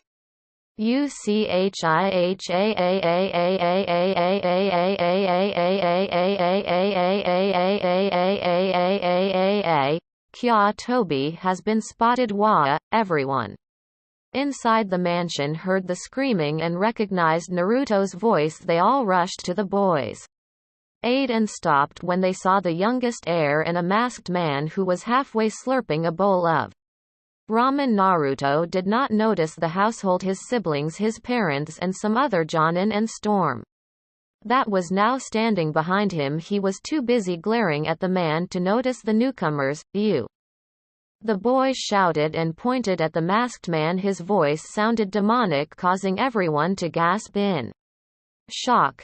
You! It was you! You were that man who attacked Ka-chan. You were that man who tried to kill Narumi-ne-chan.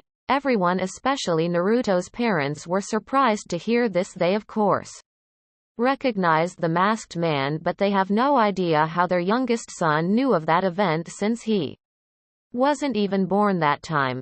You tried to destroy my family, and for that I'm going to kill you, the boy screamed as his body became coated with red chakra. His hair became longer and looked wilder. His blue eyes turned red and his irises became slits. His whisker marks became more defined and longer. His nails grew longer and sharper and became claws.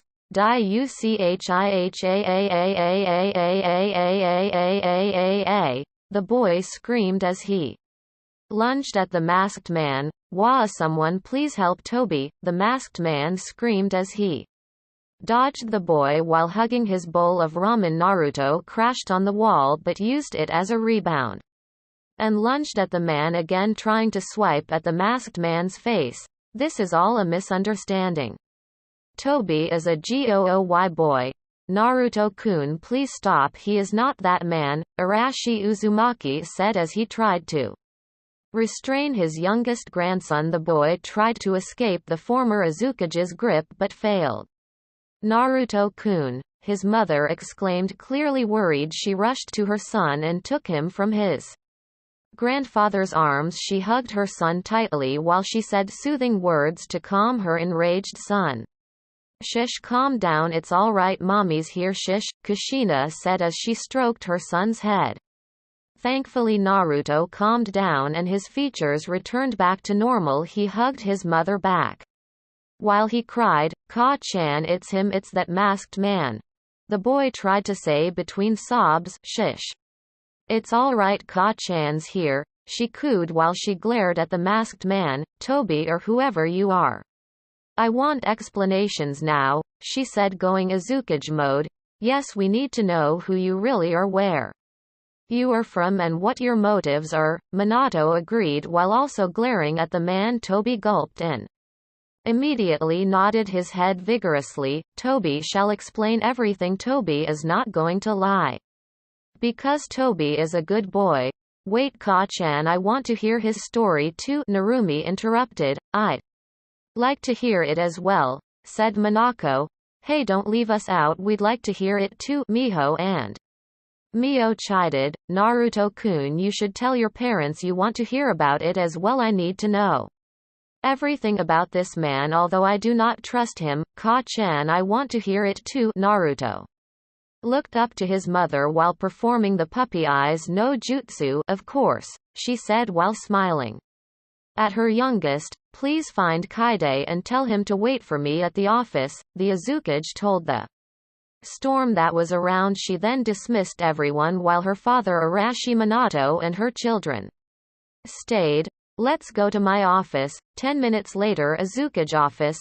All right, Toby, tell us your story. The Azukage commanded.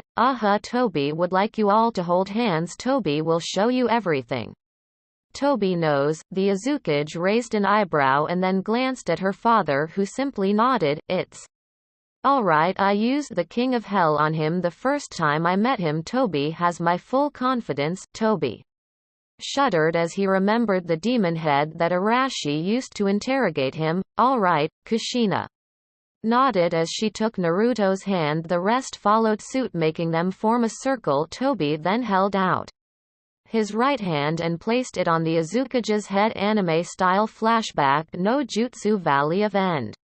Aftermath of Madara and Hashirama's battle. Madara, please don't make me kill you, you can still change. Come back to Konoha, Hashirama pleaded as he looked down on the Uchiha's broken form. Never. Then you leave me no choice. Goodbye Madara. Second Shinobi War. Kakashi, I haven't given you my gift yet. Here, take my Sharingan, use it to fight the enemies off. Take care of Rin. No, Obito. Don't say that you will live, I can't let you die. Go, this cave will not last long, it will collapse soon. Goodbye Kakashi. Rin, I have done my duties as a shinobi of the leaf, now I can die in peace. Obito's teammates watched him sadly as they could not lift the huge slab of rock that pinned the left half of the young Uchiha's body. Rin did the operation and transplanted Obito's right eye to Kakashi. Kakashi and Rin reluctantly left their teammate as the cave began to collapse. Obito closed his eyes and waited for his death to come. He waited and waited, but it never came. He opened his eyes and saw a black and white creature that looked like a plant holding the cave's roof, keeping it from collapsing. He then noticed an old man who was trying to remove the rock that was on top of his body. He was surprised when the old man easily destroyed the rock and carefully dragged him away. The boy tried to feel and move the left side of his body but could not as it was already crushed. He only felt a huge bolt of pain when he tried to move. Do not move, you will only get hurt more, the old man said. The last thing that he saw before he lost consciousness due to the strain caused on his body was a pair of red eyes. Obito woke up feeling heavy yet light at the same time. He tried moving and was surprised to feel his left side. I can feel my whole body again. Am I dead? He thought as he opened his eyes and scanned his surroundings. So you're finally awake, an old voice said. Wah. Oh, I'm alive, of course, young one. Wait, you are that man who saved me, correct? I'm glad you remembered immediately even though you were unconscious for a week. A week? What did you do? What's this? Obito asked as he examined his body. That would be our work, said another voice. The young Uchiha almost snapped his neck when he immediately turned around and saw the plant man creature that held the cave earlier. You can talk. What do you mean, we? The plant creature asked itself. Of course you should be thankful. It was I who supplied the cells that were used to replace your broken other half. Obito grimaced as he inspected his new half part. It looked like whitish, otherwise it felt fine. What are you, an experiment? Lord Madara created us. What do you mean us? You see my other personality here. Look where to. I'm the white one, the good one. My other half, the black half, is the evil one. Don't fuck with the kid, you are just evil like me. PFFFT, I am not that evil. Okay, I get it. So what are you? I already told you, an experiment. Lord Madara created us. Madara? Yes, young one, said the old man. Wait, you too have a Sharingan? You're correct, I do have the Sharingan. You can't be Madara Uchiha, can you? Hey, correct again, young one, but how? You're supposed to be dead. You are the same age as the Shodem Hokage and he's dead. I am, yes, but that fool spared me after our fight at the Valley of End, and now look, I'm still alive and he is dead.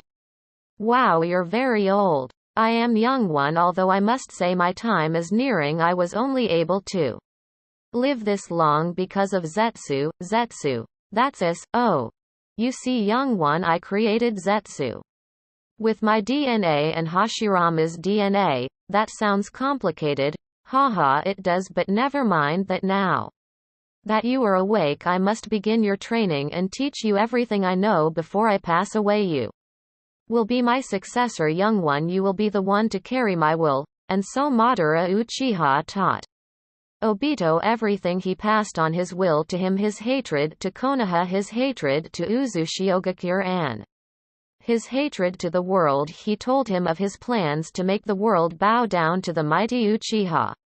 Clan flashback end. Toby removed his hand from Kushina's head and let everyone digest what they have seen. Obito was alive after all. Minato whispered to himself. And Madara, I didn't know.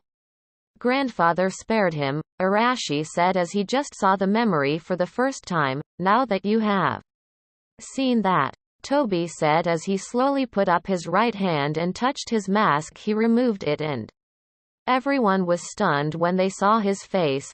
Oh, Obito, Minato gasped.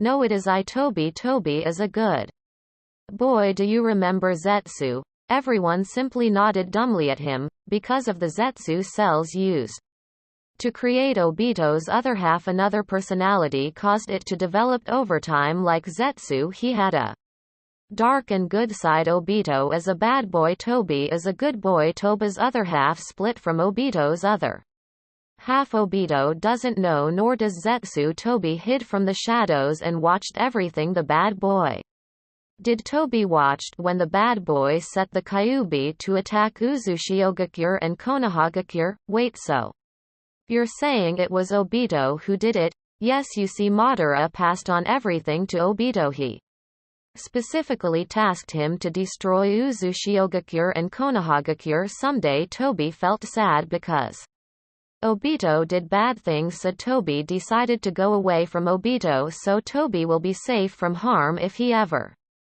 finds out Toby exists. Toby decided to leave after the Kyuubi's attack on Konoha. Toby traveled the world secretly and became a good boy. Toby helped everyone in need, but in secret. When Toby heard about the allied Kumo Iwa and Kiri forces, Toby immediately set off and warned Uzushiogakure of the danger. Toby was able to arrive in time to inform the former Azukage. Toby was successful in saving Uzushiogakure because Toby is a good boy, he said while clapping at himself excitedly. So that was you were the one who gave the warning? Kushina asked. Yes, Tob squealed in excitement. Everyone was silent for a few minutes. Even Kurama, who was listening, she remained silent.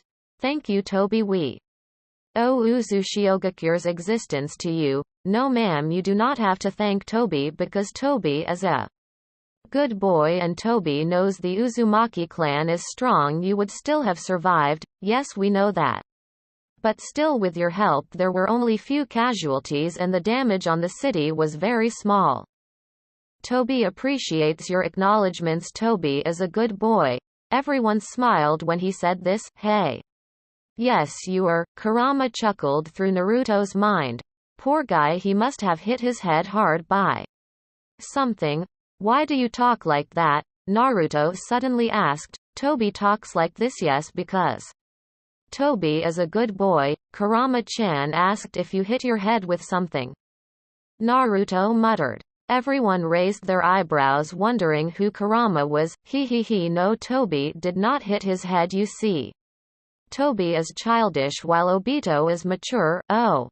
Anyway, I'm sorry for attacking you earlier. Everyone smiled when they heard this, especially Kushina, who was happy that her son knew how to apologize to others. Forgive me as well for attacking you, Toby. I thought you were Obito. Minato apologized.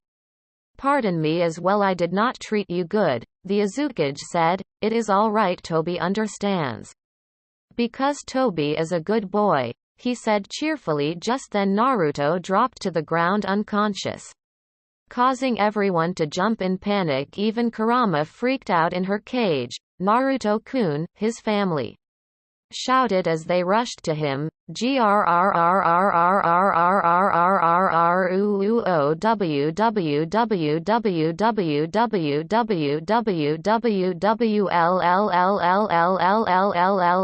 My baby, Kushina said as she hugged her son. What's happening?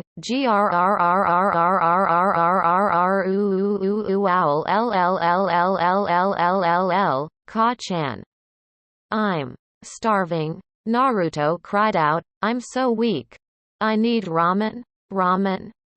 Everyone sighed in relief. While some laughed, Toby offered the boy his bowl of ramen and fed him. The boy started to regain consciousness as he ate spoonfuls of ramen. Come now everyone, let's go back to the mansion and have dinner. Toby, please join us, Kushina said as she released the privacy seals she placed on the office.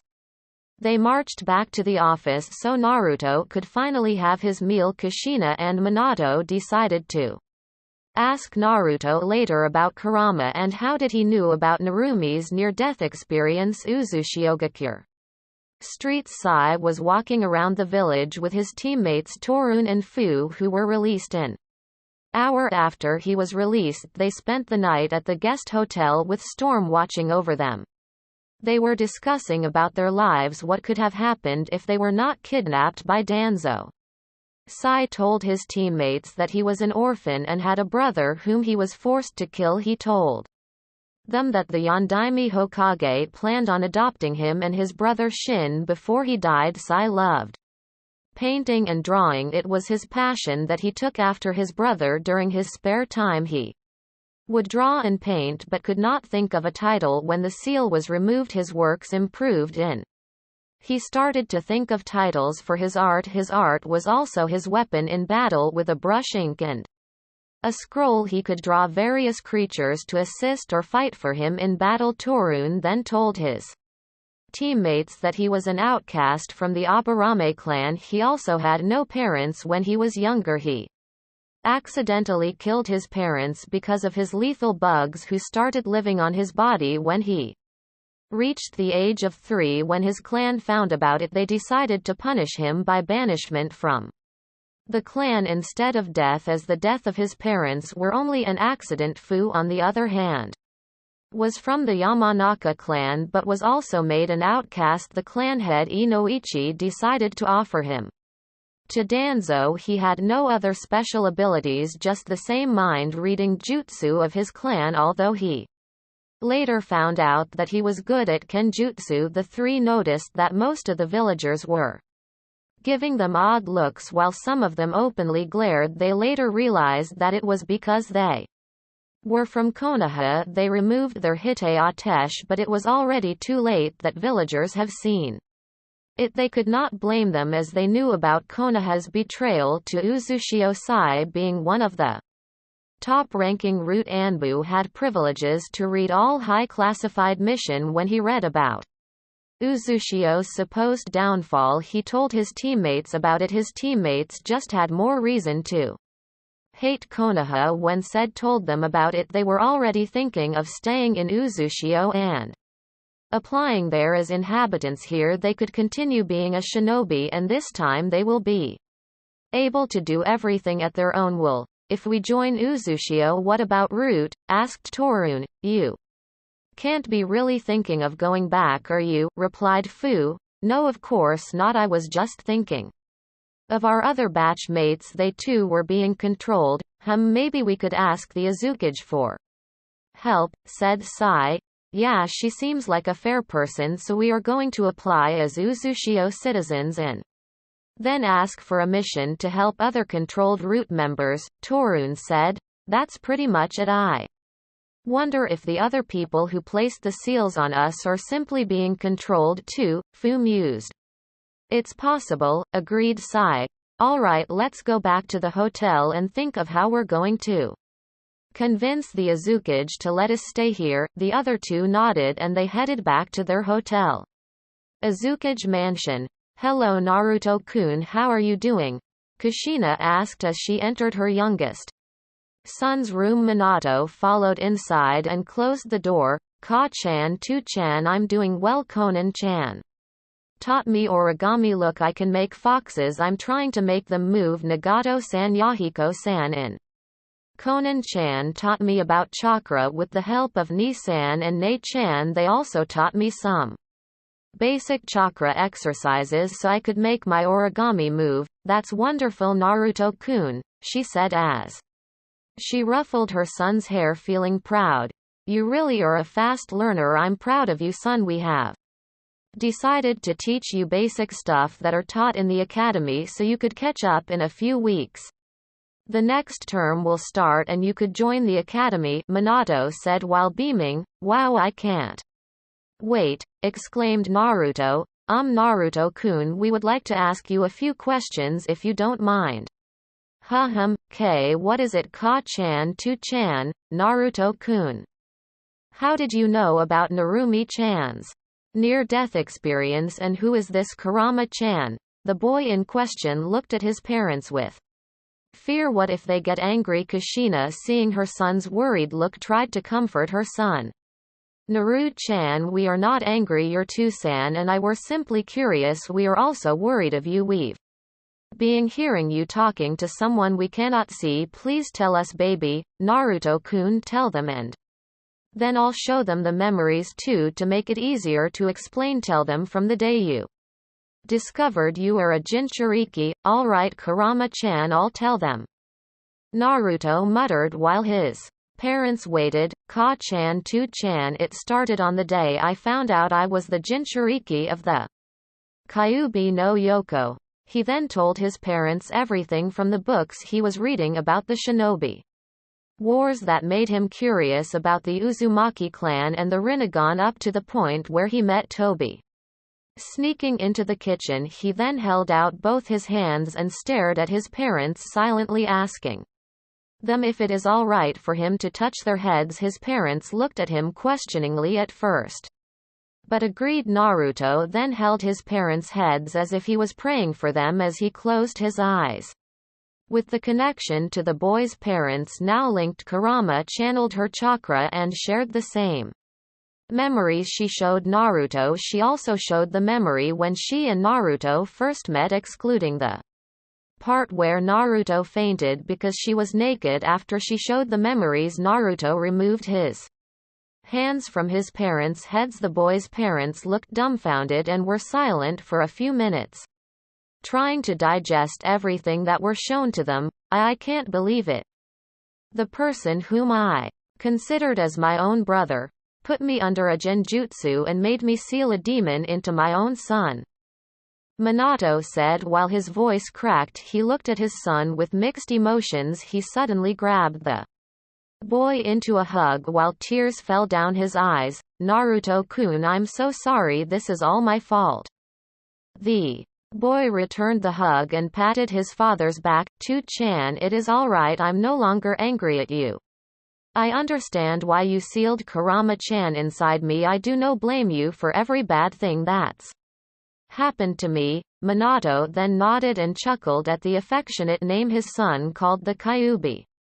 Kurama-chan, hey, I never thought the Kyuubi was a female. Kushina murmured. Hey Kurama, are you listening? Why talk to my son while you never talk to me? I'm quite offended, she half joked as she put a hand into her chest as if feeling hurt. Kurama-chan said that your seal was different from mine while she was inside you, and Mito Obaa-chan, the seal was so strong and all of her chakra was sealed away, while my seal lets a small percentage of Kurama's chakra combine with mine, letting her connect to me, Naruto said. HMMMPH. Anyway Kurama, we thank you for taking care of Naruto. We thank you for keeping him alive. Kurama-chan says it is no problem since she considers me as family.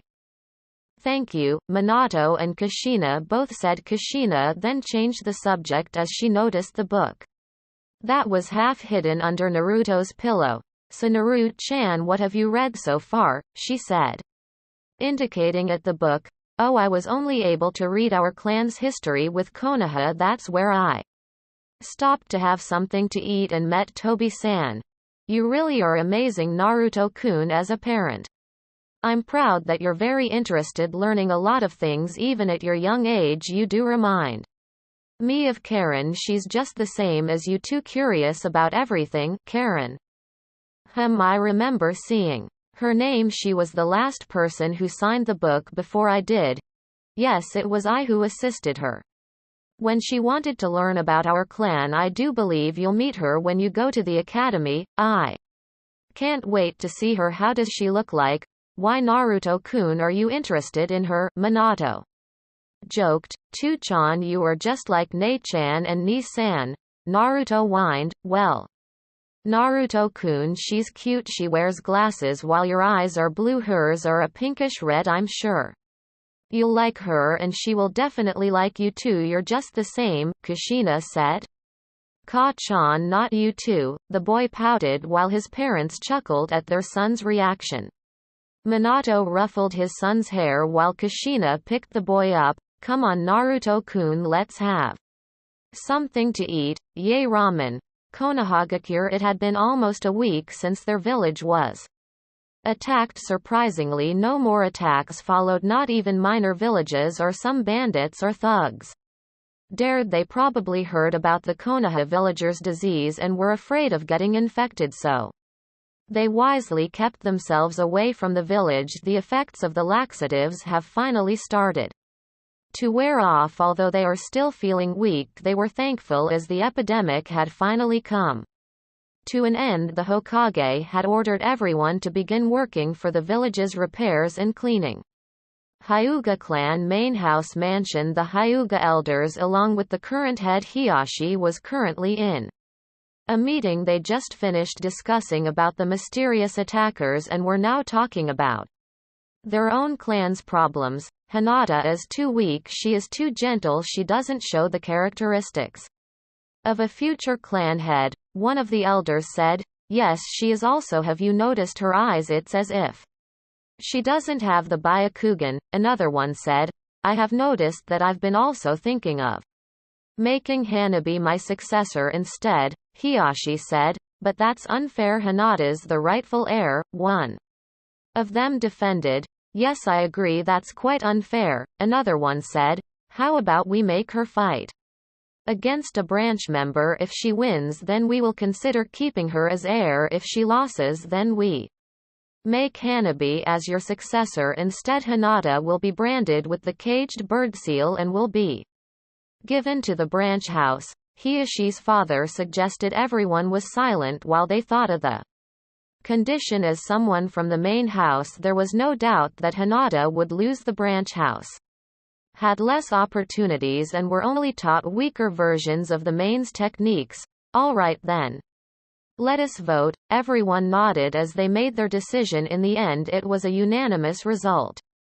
Hinata would fight a branch member. If she loses, she will be branded with the caged bird seal and will be transferred to the branch family. If she wins, she keeps her title as heiress of the Hyuga clan. Who is she going to fight? One of the elders asked. Hazashi's son Neji will be Hinata's opponent, Hiashi said. I see. So when are they going to fight? Let the village recuperate first. We will schedule the match in 2 days. Have both fighters prepare for their battle starting today so that they will be ready. If that's so, then let us call this meeting adjourned. I shall go now and inform Hanabi that she will be heir. Why, Hiashi-san, the result of the match has not even decided. Yet we still do not know who's going to win. My daughter of a weakling is no match against Neji. Hiashi replied coldly as he stood up and left the room. Everyone followed suit and left the room, going to their own business. To do Uchiha clan compound, a certain raven-haired boy could be seen running on the compound streets. He just got back from the training grounds, training by himself as his brother was too busy for him. Ka-chan, the boy said as he stopped and entered their house. I'm home. I've done some training, he said excitedly as he removed his shoes and went to the living room. Sasuke-kun, look at you, you're so dirty, and your clothes, why are they singed? His mother said as she fussed over her son. I've been trying to do the fireball jutsu. Sasuke grinned proudly. Hey, you will never catch up to me while you are learning the fireball jutsu. I'll be learning a new, stronger technique. A new voice said, now Sasama-chan, no need to say that to your brother. Why don't you teach him and help him with his training? Their mother said as she got Sasuke fresh clothes to wear. Sasama just scoffed while Sasuke stared at his sister. She and he were actually twins. Sasama was 6 minutes older than him. Although they were twins, they were strongly different and were opposite. Sasuke was a very kind and considerate boy, while his twin was an arrogant bitch and has a superiority complex just like everybody else in the clan. He figured that maybe everyone save him. We're all stuck up arrogant pricks. Sasama was just like their brother Itachi. She too was also a prodigy, while Sasuke was always trying hard to catch up to his siblings, although he still kept positive and cheerful even though his father doesn't approve of him, only seeing him as a weakling. So he constantly asked his siblings to train with him, but to no avail. Itachi was too busy with his Anbu duties, while his twin sister was too selfish, realizing no one's going to help him with his training. He had gone off to the Uchiha clan's library and began studying all by himself. He had decided to train by himself to impress his family. His mother Makoto had been worried about him and offered him help. He politely refused, stating that he needed to learn things on his own so that they would be proud of him. Makoto returned and handed her son a set of fresh clothes. Go and change, lunch will be ready. Your father and your brother will be arriving soon. Sasama, you help me prepare the table. Sasuke nodded as he took the clothes and went to change. Soon the door opened and Fugaku entered the house, followed by Itachi. "Tu-chan ni-san." Sasama greeted excitedly. Fugaku smiled warmly at his daughter and ruffled her hair affectionately. "How's your training?" he asked. "It's great, Tu-chan. I'm almost finished with the Phoenix Jutsu." "That's great. I'm so proud of you, my daughter." Sasuke returned to the dining room and heard his father and his twins' interaction. He felt sad and jealous. As his father never praised him, he never addressed him as his son. His father told him to address him as Tu-sama, while Sasama was free to call him Tu-chan or whatever she wanted to. He sadly pulled out a chair and sat down. Makoto did not notice her youngest son's expression as she was busy preparing their meal. Itachi sat next to him and he was surprised when he was greeted by him. "Hello, Sasuke," the Anbu said, startling the boy.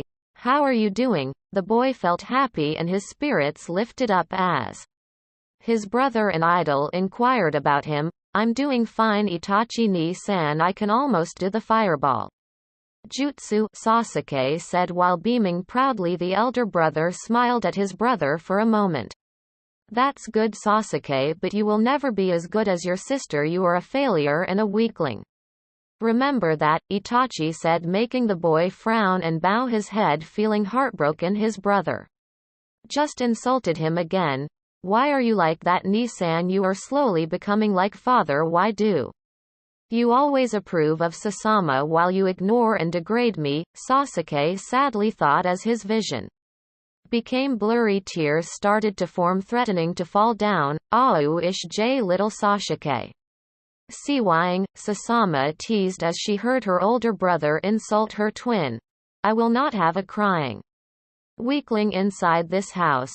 Fugaku roared angrily. Makoto came to her youngest son to comfort him as Sasuke was now openly crying. Her husband got angrier and told her to leave the boy be. She reluctantly released her son from her arms and sat beside him as they ate their lunch. They sat in silence for a few minutes as they ate their food. As their stomachs slowly got filled, Itachi spoke. "I still haven't seen it, father. How disappointing. The demon has gone away, missing from our radar. It would seem that its stealth skills have improved. I'll have more Anbu look for it and double the efforts. That demon brat must be found before the Hokage-sama starts to realize its absence. If he does, the Uchiha clan would be more likely scorned by those damned elders if they were awake. If we lose Konoha's only Jinchuriki and the other nations find about it, we will be in great danger. The demon brat must be found immediately." Makoto butted in. Sasuke meanwhile was listening to the conversation as he silently ate. He was quite surprised when he heard his mother say the word demon brat. Sasuke knew who his family was talking about. He had seen the blonde boy whom the villagers called the demon brat a couple of times getting chased and beaten by the villagers. Sasuke never saw The blonde as the demon, he only saw a poor, scared and a lonely child who wanted and needed some love. He felt sorry for the boy as he saw himself in him. Like him, he just wanted to be accepted and be treated as a person. Sasuke actually wanted to be friends with the boy, but he never got the chance. He had asked his brother Itachi about him and asked why everyone treated him bad. He also told his brother that he felt sorry for the boy when his twin found out about Sasuke feeling sympathy for the demon brat.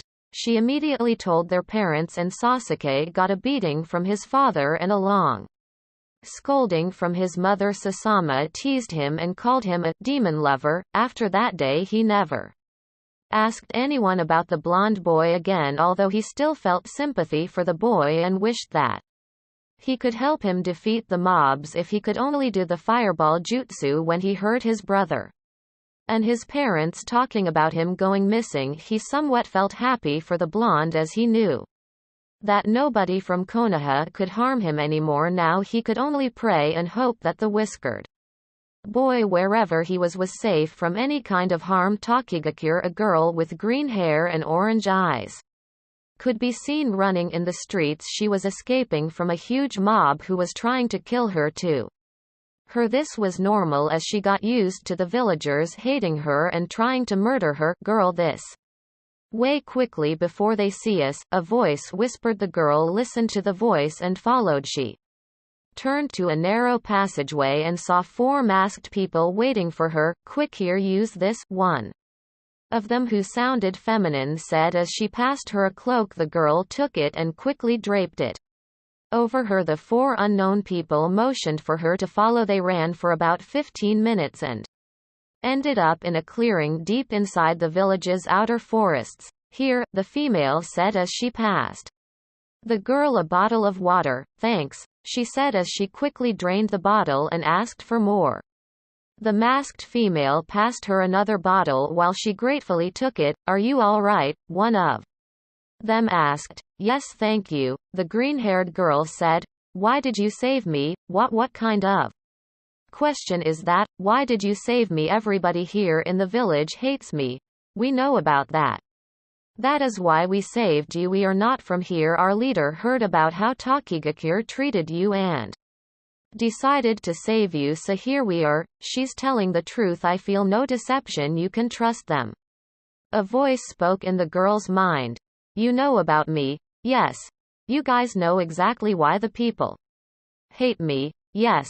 Wow, and you are not afraid of me going on a rampage and start killing you off for no apparent reason. You do not hate me. Of course not. You see, the village we came from accepts people like you. We treat your kind as heroes for keeping them at bay.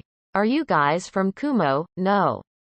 But you said you do not scorn people like me. We do not. Yes, we're sorry, but we cannot tell you of our origin, but we assure you that we mean you no harm. We'd like you to come with us. You've seen how the people treated you here. Come with them, Fu. You will be safe with them.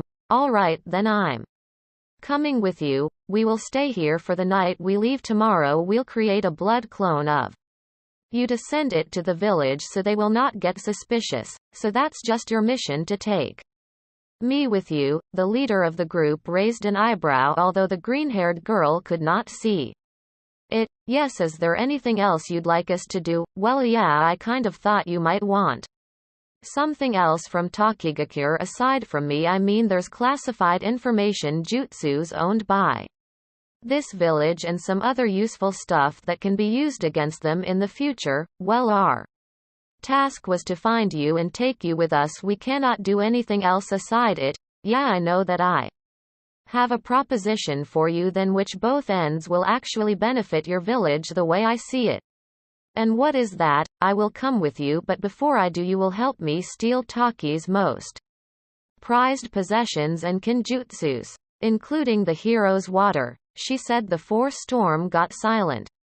She continued, I know where those stuff are located. Also, the hero's water, I believe, will be ready for harvest tomorrow after its 100-year cooldown. I'll lead you to the place where Taki keeps the gathered hero's water as well. The green-haired Jinchuriki's rescuers widened their eyes upon Hearing the girl's request, they were silent as they thought of the consequences if they agreed to it.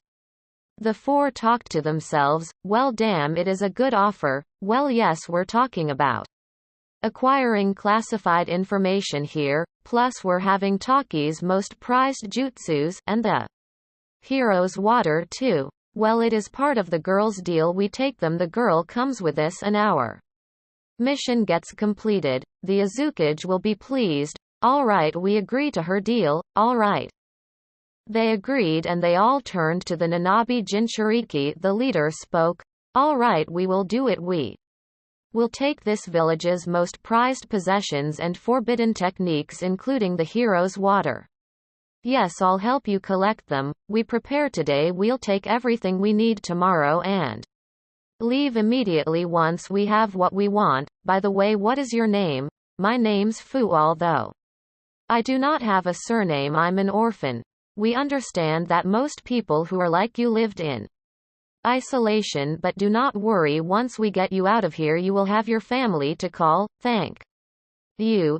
You're welcome, Fu. Now let us make plans. Sanagakure, a red-haired boy, could be seen on the balcony of the Kage's mansion. He was currently reminiscing the events that he have experienced in his life. Gaara was a very kind boy. He liked to help those who were in need without asking anything for return. All he ever wanted was to make a lot of friends, since he really have no one to call as a friend. He never understood why those people he was trying to help were very afraid of him.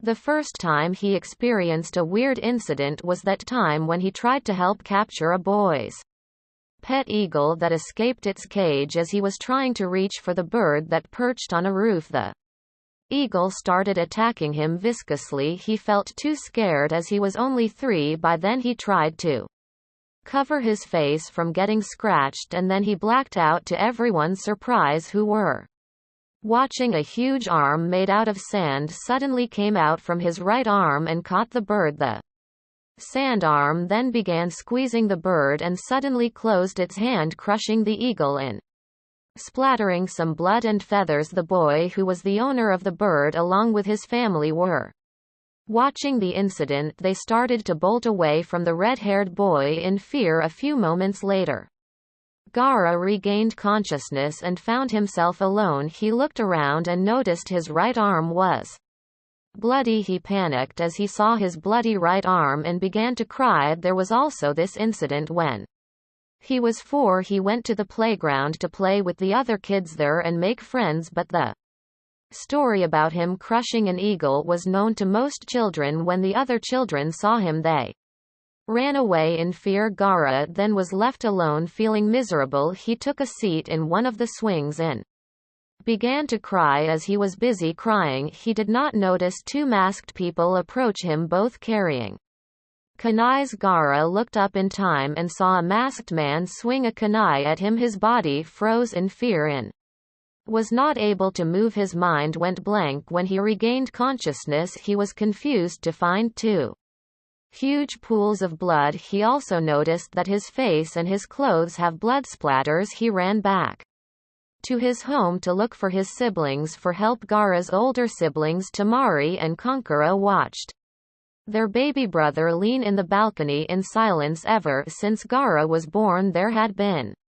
assassination attempts on him. Tamari and Konkuro eventually found out that it was their father who kept on sending assassins after their little brother. They considered confronting their father about it but decided not to. They simply agreed to themselves to keep their little brother from harm. They loved him and did their best to protect him and help him deal with his problems. Although Gaara started to become a little distant when he reached the age of 5 on his 5th birthday, he met the Shukaku for the first time in his mindscape. The Shukaku then tried to convince him that it was his mother. The Shukaku told him that she was the one responsible for him staying alive after numerous attempts on his life. It also told him that it was his father who wanted him dead. Gaara then believed his mother. Since then they had a mental link and his mother would constantly talk to him, although he was scared because 7 months after they met, most of the time she would just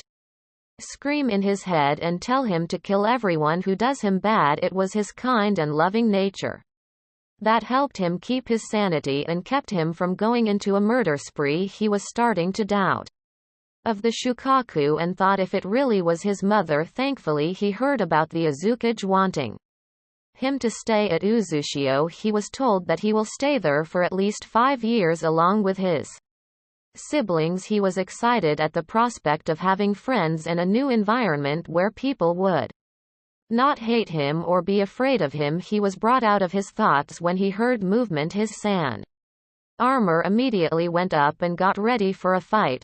Whoa, calm down Otouto, it's just us, Konkuro said while raising his hands into a surrender. Oh, forgive me Ni-san Ne-chan, I got startled, Gaara said while bowing. It is all right Gaara-kun, Tamari said as she reached out for her little brother and hugged him. So what have you been thinking of lately? You seemed so silent. Has the Shukaku been bothering you?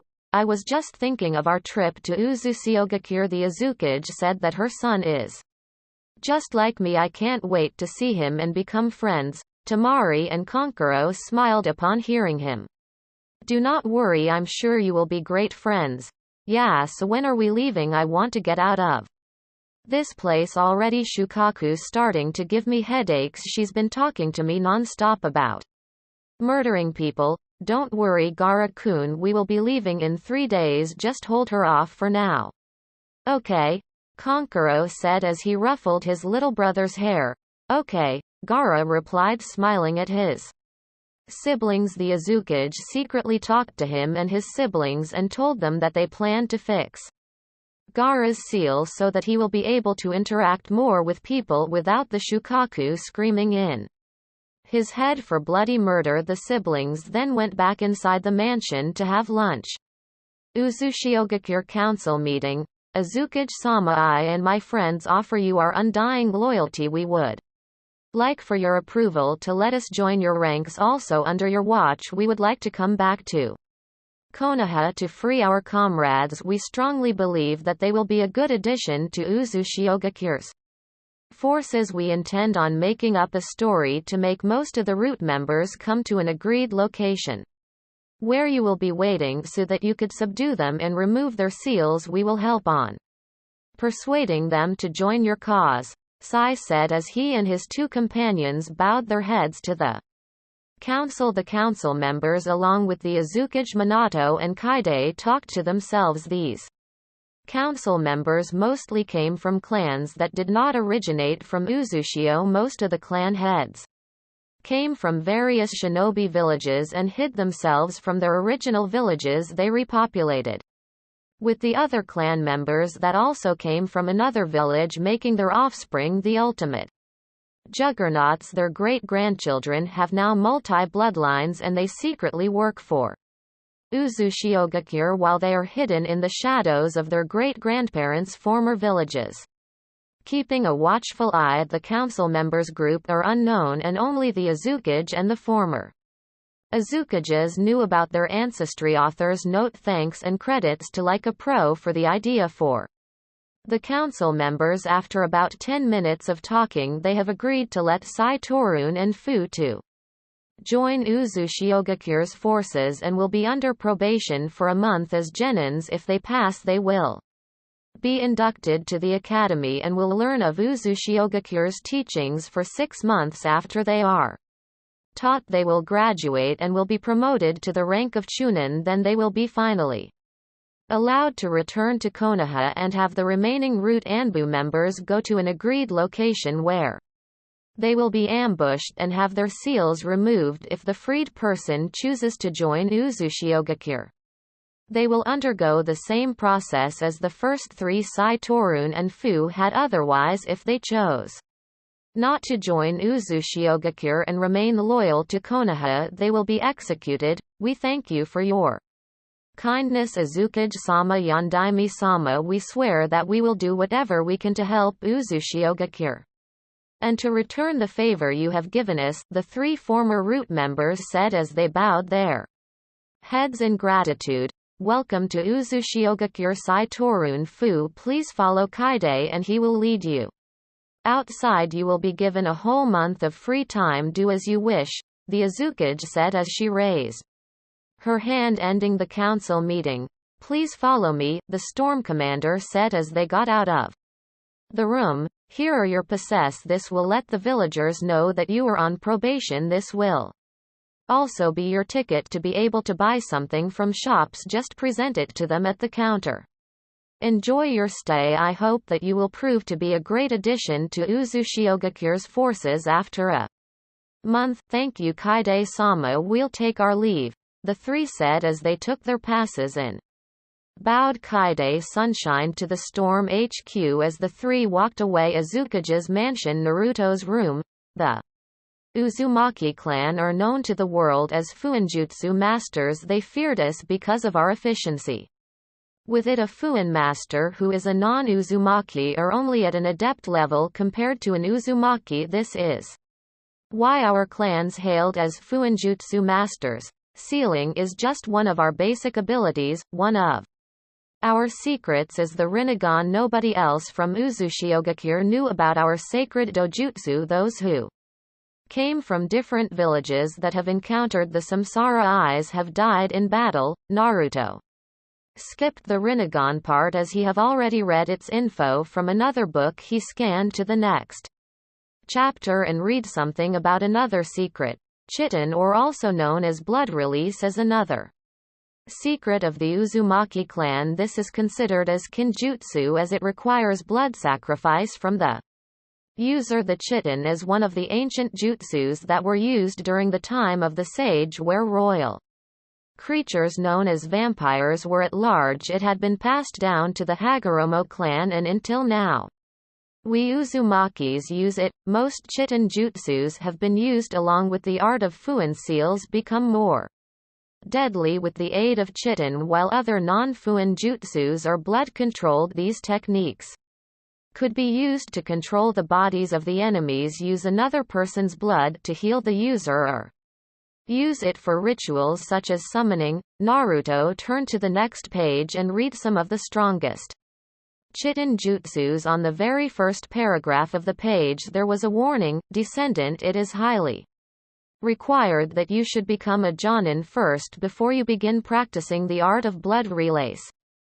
Bloodbending allows the user to control another body of a living creature. The user becomes technically a puppeteer, as he could will the victim to move and make it do whatever the user pleases. He could also use the blood to run into different directions at high speeds and make the body of the victim explode. To be able to perform bloodbending, the user must be a proficient Suiton user first. As blood is technically also liquid but denser than water, Vampire's Bite allows the user to suck the victim's blood, turning it into positive chemicals that heal the user and also replenish chakra. Vampire Seduction. The victim becomes devoted to the user for an amount of time. Depending on the amount of blood the victim intakes from the user has to feed the victim more blood if the user wishes to prolong the seduction. Blood summoning allows the user to summon creatures such as gargoyles and bats to aid them in battle or other situations. Those under the effect of the vampire's seduction can also be summoned. There were plenty of other chitin jutsus, but Naruto decided to skip them in the meantime as he could not perform the art yet. He turned to the next chapter and read it. Sirens are ancient creatures that dwell underwater. These creatures are also masters of the Suiton. Another thing that made them known for are their voices. They use their voices to sing a melodic tune that could hypnotize their enemies, making the victims easier to kill as they become defenseless once they are under their genjutsu. Sirens have been long friends with the Uzumaki clan. They have their own civilization underwater, and each and every one of them are entitled to help should Uzushiogakure require their assistance. Sirens could also be summoned using the summoning jutsu once the user have become a fully pledged genin. Naruto continued to read the book about sirens and learned more about them. When he was finished, he turned to the next chapter.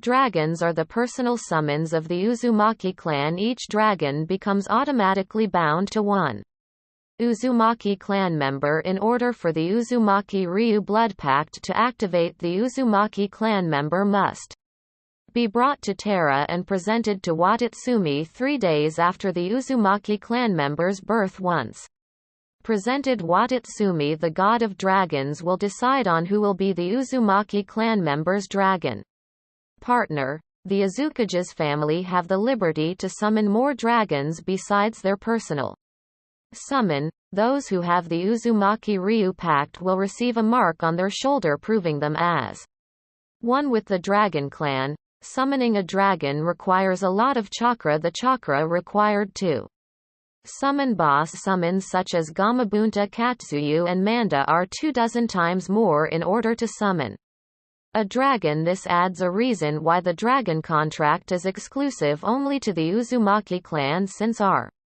clan are born with a very huge chakra pool. Damn if that cursed village did not kidnap me, I would have my own dragon summon already. Naruto shouted in exasperation. Whoa Naruto-kun, please calm down, Kurama told him as she freaked out for a moment that her host might get really angry and transform into Kyuubi again. I'm sorry Kurama-chan, I just got I hate Konoha, the boy said as he rubbed his head. You know, you could ask your parents about your dragon summon. They could arrange a meeting with Watatsumi-sama. Alright, I'll ask them later, Naruto said. A few moments later there was a knock on the door. Naruto opened it and revealed Konan, Nagato and Yahiko. Hello Naruto-kun, how are you doing? Konan said as she hugged the boy.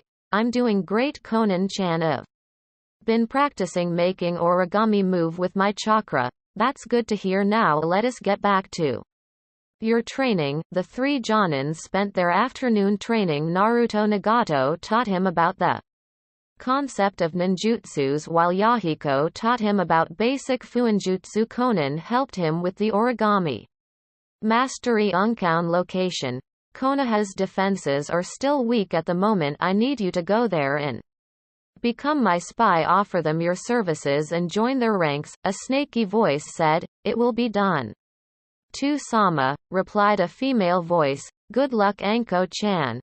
Iwagakure, a short old man, could be seen sitting behind his desk reading a highly classified document. When he was done, he put the folder down and cleared his throat, calling for the people hidden inside his office. Get me Kuratsuchi and Akatsuchi. Hi.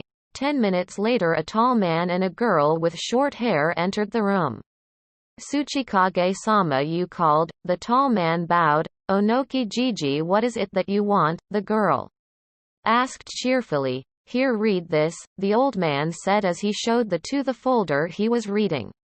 Earlier they curiously took it and silently read its contents. Name Naruto Uzumaki Namikaze, age 4 or 5, location Konoha, description known in his village as the Kyuubi brat, Jinchuriki of the Kyuubi no Yoko, sealed to him by the Yondaime Hokage when he was newly born the night the Kyuubi attacked Konoha. His parents are Minato Namikaze, who was also known as the Yellow Flash, and Kushina Uzumaki Namikaze, who was known as the Red Death. Naruto had been living his life as an outcast and, if compared to how most Jinchurikis are treated, the boy's life in Konoha was worse than all Jinchuriki's life combined. We also believe that the boy has an unknown Kekkei Genkei that is dormant. Wow Gigi, where did you get this? The girl asked. From our spies in Konoha. Of course they have discovered who the boy's parents are. Most of Konoha have no clue that he is their Yondaime's son. Funny how they treated their hero's legacy, the Tsuchikage said while chuckling to himself. He's kinda cute, the girl remarked as she stared at the boy's picture. It's such a shame he's so lonely. He could spend some lonely time with me when he gets older. He. Anyway, the old man said, gaining the girl's attention. I'm sending you two to infiltrate Konoha, retrieve the boy and Bring him here to Iwa. Try not to harm him. We need to gain the boy's trust and add him to our forces. When he's old enough we'll pair him to our strongest kunoichis and we will have his bloodline. Whatever it is, I want to be his first wife, Kuratsuchi said dreamily while blushing. Hey. It would be ironic once we have him in our hands we will turn him against Konoha the way they treated him. No doubt the boys already planning ways of their downfall, Akatsuchi said. Indeed. Onoki agreed. Anyway, I want him brought here unharmed. We need to gain the boy's trust. This will be considered as an S-rank mission. Understood. Hi, good. Now go and retrieve the yellow flash's son. Somewhere. Guess the place. Lol, this one's obvious. Our spies say that Konoha's epidemic has finally come to an end. While they are still weak from it, I need you four to go there and do what we have failed to do 2 years ago, a heavy and raspy voice said. This time make sure you bring the Hyuga heiress to me, High Reikage-sama. 2 days after the events on Chapter 7. Konoha Gakure. Life in Konoha was expected to go back to normal after the attack, but no, the village have started to get more problems little by little. Instead, at first they were having trouble gaining income as most of their contractors have pulled out. Only the fire capital was now left to support their finances. Second was medication and treatment for those who had been wounded during the attack and those who were still sick. The Sandaime Hogake was now feeling regretful declining his student Tsunade's request for Konoha's medical improvement and advanced training now that his student was believed to have died during the attack on Uzushiogakure. He now realized his village really did need the medical program. Third problem was all the villagers were low on morale. Even the shinobi on duty have become jumpy whenever they sense movement. Worst of all, the civilian council had been pestering him ever since the day the epidemic have ceased. They would constantly demand for a meeting and wanted their lost businesses compensated, but due to the economic problem the village was facing, Sarutobi could not just give away the money from Konoha's coffers to everyone who have lost valuables during the attack. The Shinobi Council thankfully did not bother him that much, but they were starting to. The clan heads were trying to find a solution to their clan's problems by not relying on their Hokage too much, but they were now having problems. The Inuzuka clan members' noses were still burned due to the strong smell the attack and the epidemic produced. They were also experiencing slight ringing on their ears that made them dizzy. This was because of the lightning flash the unknown attackers did. While the Hyuga clan members were starting to recover, those who had been near the flash were still half-blind. The Aburame clan's bugs were agitated, while the Yamanaka clan's also getting minor headaches. The Akamichi clan have asked for assistance just this morning as their food supplies were starting to get low. With no food to eat, they will be of no help when placed on duty as their bodies needed constant food. Only the Nara clan seemed to have no problem, or they were probably feeling too lazy to even bother at all. The Sandaime Hokage have also noticed the Uchiha clan having some problems, although he still has no idea what it was about. He sensed that the clan tasked for the police force were hiding something from him. Konoha gates. At the gates 2 gate guards were looking like they wanted to die. Needless to say, they were bored since they were always assigned on gate guard duty. It was early in the morning and one of the 2 yawned lazily and spoke to his partner. This is so boring. I wish something happens, he said as he yawned again. Oh please no, don't say that, Kotetsu. The last time you asked for it 10 hours later the village got raided. I don't think I'd like another raid. I'd rather do this gate guard duty thing without a hitch, replied his partner. Oh man, you're right, Azumo. Hey, sorry. He chuckled while he scratched his head and looked over the road past the huge gates and squinted his eyes, noticing something. Hey wait, look, what is that? Kotetsu pointed out to the road. Oh crap, something's happening. Damn it, why did you have to whine?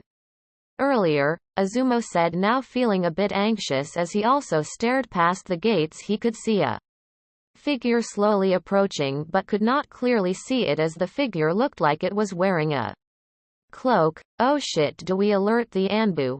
Wait, let's continue watching it first. I'm sure the Anbu hidden would have also sensed this cloaked figure's slow arriving presence, Kotetsu said. Although he stood up and had his hands on the hilt of his weapon and got into a stance, Izumo followed suit and drew out a kunai and also went into a stance. The Anbu that was hidden noticed the two guards stood up, moving into a defensive stance, and they too got alert. The two gate guards anxiously waited for the figure to approach. As it got nearer, they started to see an outline of a woman wearing a cloak. As the woman came into view, they noticed that she was limping and her clothing were damaged and had blood spots on the holes indicating her wounds. Quickly, someone call a medic team. Izumo and Kotetsu both shouted as they rushed to the woman to help. The wounded woman tripped and slowly fell. Thankfully, Izumo managed to catch her before she hit the ground. The two guards heard that her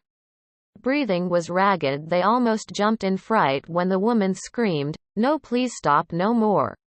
Just take our items, please let us go." They realized that the woman was unaware that she was not in any kind of danger. She thought that she was still in whatever place she came from. "Hey miss, calm down, you're all right," Izumo said as he gently shook the woman. "Know what?" The woman seemed to realize now that someone was gently shaking her. "Hey, it's all right, you're safe now," Kotetsu said. Where am I?" "You do not know?" the two guards asked, intrigued. "So you really was walking unconsciously here, huh? Anyway, you're at Konoha. Konoha, you're a Konoha ninja, aren't you?" she asked nervously. "Well, yeah." They both replied. The woman widened her eyes as she started to go hysterical. "Please help us, we got ambushed. They started killing off my family." "What? Who? Rogue shinobi? Please help me, my family." "No, no, no, no, no, they're dead." "No, they're not dead, but they killed them. Please help me," she said as she started to sob. "Rogue shinobi. I saw their headbands. Iwa and Kumo. My family and I were wanderers. I and my father was the only one who knew about the shinobi arts. I tried to fight, but my father told me to flee before he got killed." "No, no, no, they're not dead," she screamed as she started to stand up. "We need to go back. We need to help them. We need to." Her sentence was cut off as she finally lost consciousness. Kotetsu caught her and helped Izumo carry her to a stretcher. As the medics have finally arrived along with the Hokage, "What happened?" the Hokage asked as the medics checked on the woman's pulse. The guards then told him what the woman have told them. "Sir, her life is not in danger. She fainted due to emotional stress and physical stress from combat. We're going to take her to the hospital now," the lead medic said as they carried the unconscious woman inside the village to get treated. "Rogue Iwa and Kumo shinobi, could it be?" the Hokage silently thought to himself as he blew on his pipe.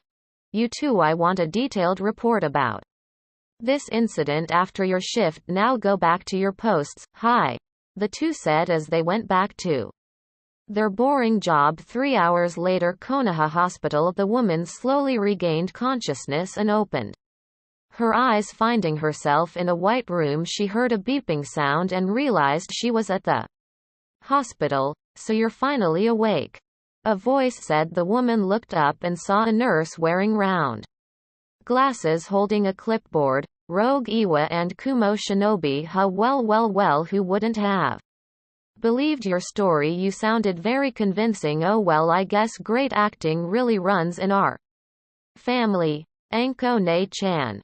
The woman panicked and silently berated herself for being caught too easily.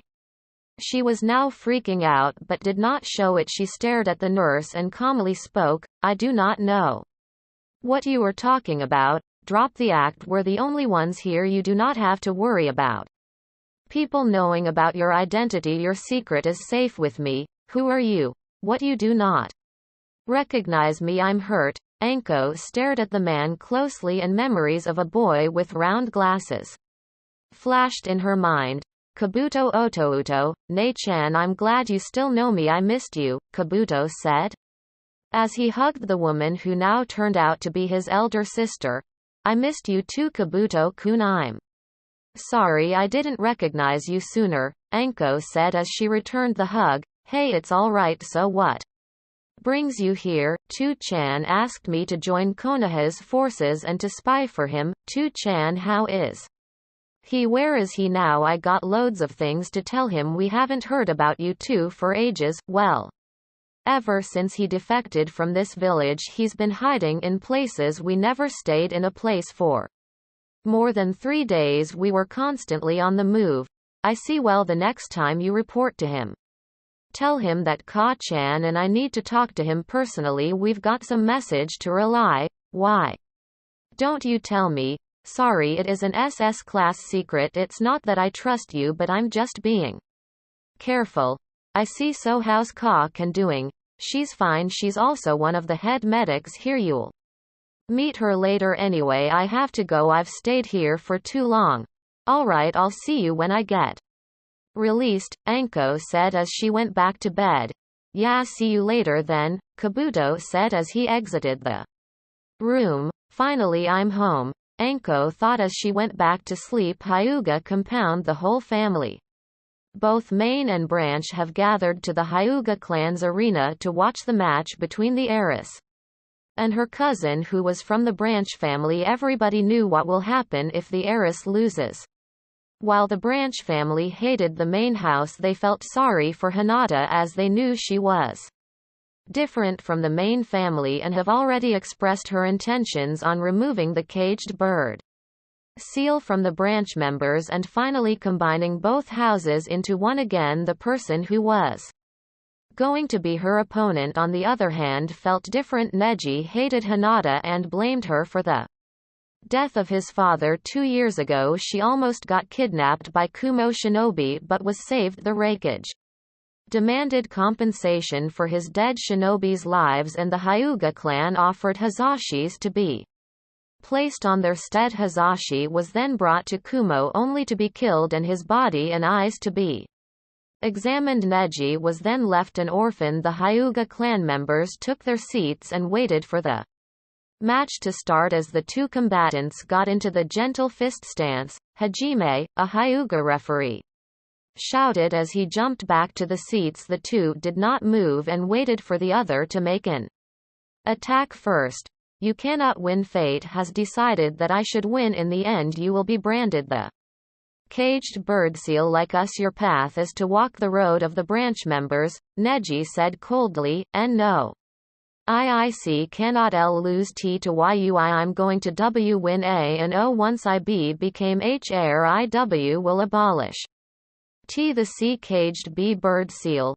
Hinata stuttered nervously although her declaration made most of the branch family members cheer for her. It is my destiny to win. You will become a servant. Now prepare to lose, Neji shouted as he dashed at the heiress. He sent a roundhouse kick that connected to the girl's jaw, sending her flying to the wall. Neji did not relent and immediately went after her to perform another hit. Hinata quickly recovered and was able to block a punch that was sent to her face.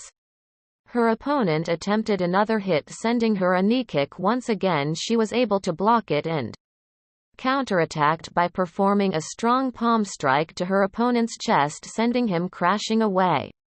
You got lucky, but your luck will run out now. I am to win by fate, the boy said as he quickly stood up and got into a stance. Both fighters ran to each other with the intent to maim. Hinata was getting fed up with his cousin's fate crap, while Neji's ego was damaged as he got hit by someone whom he called a weakling. Both threw out deadly strikes. The sound of punches, jabs, kicks and slaps were heard throughout the arena. Neji was able to make most of his attacks hit his opponent, while Hinata was having trouble keeping up with him. After about 3 minutes of close fighting, both fighters disengaged and watched each other. Neji now had a few bruises on his body and face, while his chest felt like it was getting squeezed as he got hit by a palm strike for more than 10 times Hinata on.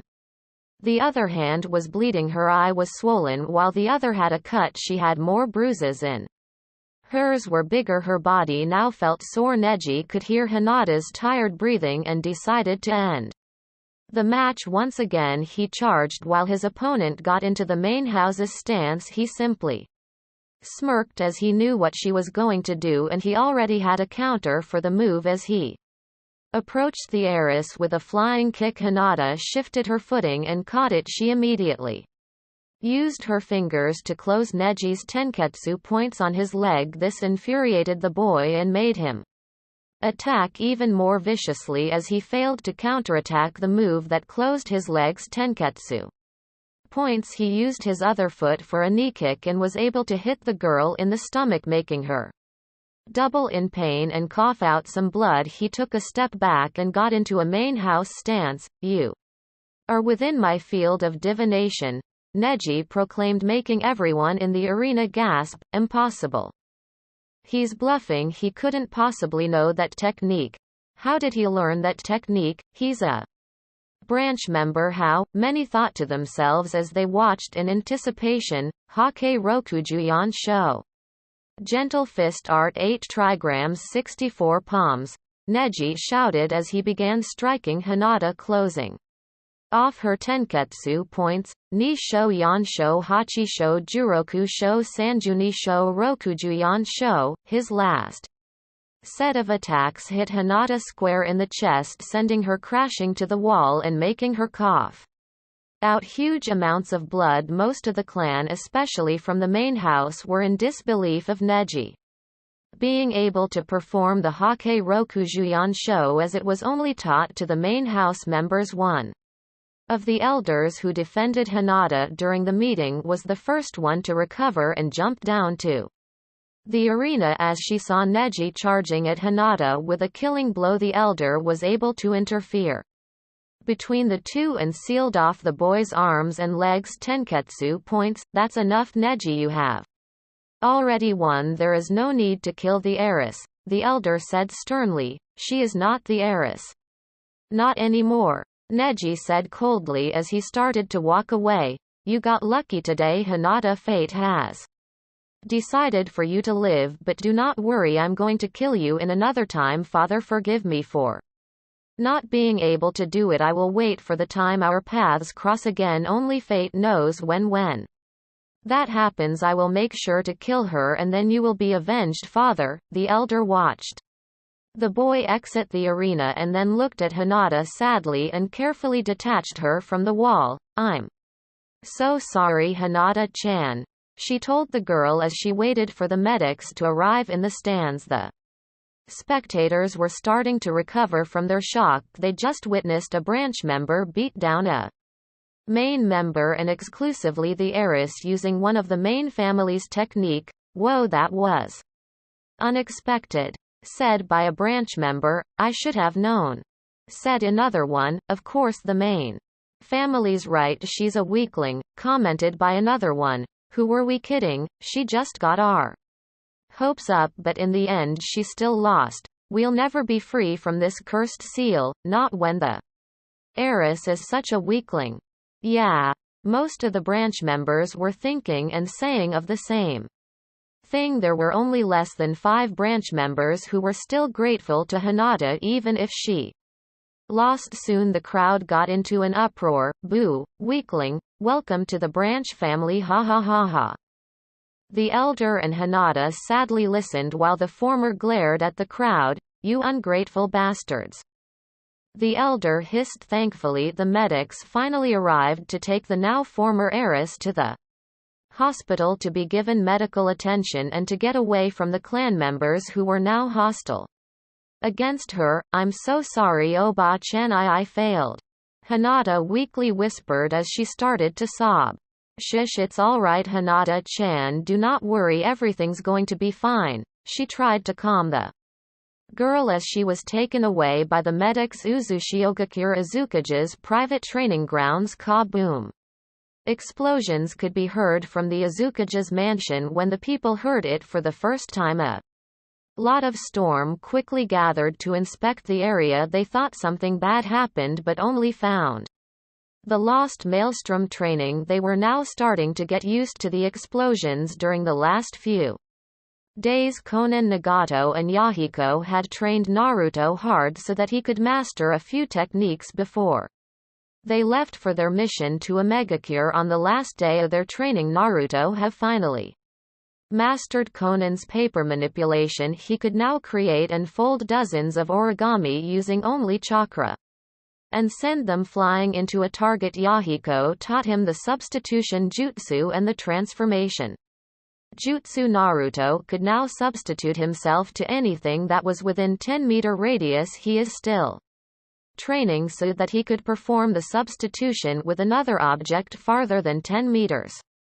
Surprisingly, Naruto was able to perfect the henge 2 hours after Yahiko showed it to him. Nagato taught him a few basic sealing techniques. He taught Naruto how to make storage seals and weighing seals to be used for training. Nagato was surprised when Naruto showed him an exploding seal. He had no idea how the boy learned about it. He later figured out that the Naruto learned to do it himself from reading the books he got from the bookstore owner. Nami. Nagato silently prayed to the gods that the Uzumaki won't kill him because Naruto now knows about explosive seals. Even though the knowledge Naruto has about it were basic, it was still dangerous as he could get himself blown up should he make a mistake with drawing the seal on their last day to Uzushio. Naruto asked his 3 senseis to watch him perform the techniques they taught him. The boy was also excited to show them something new.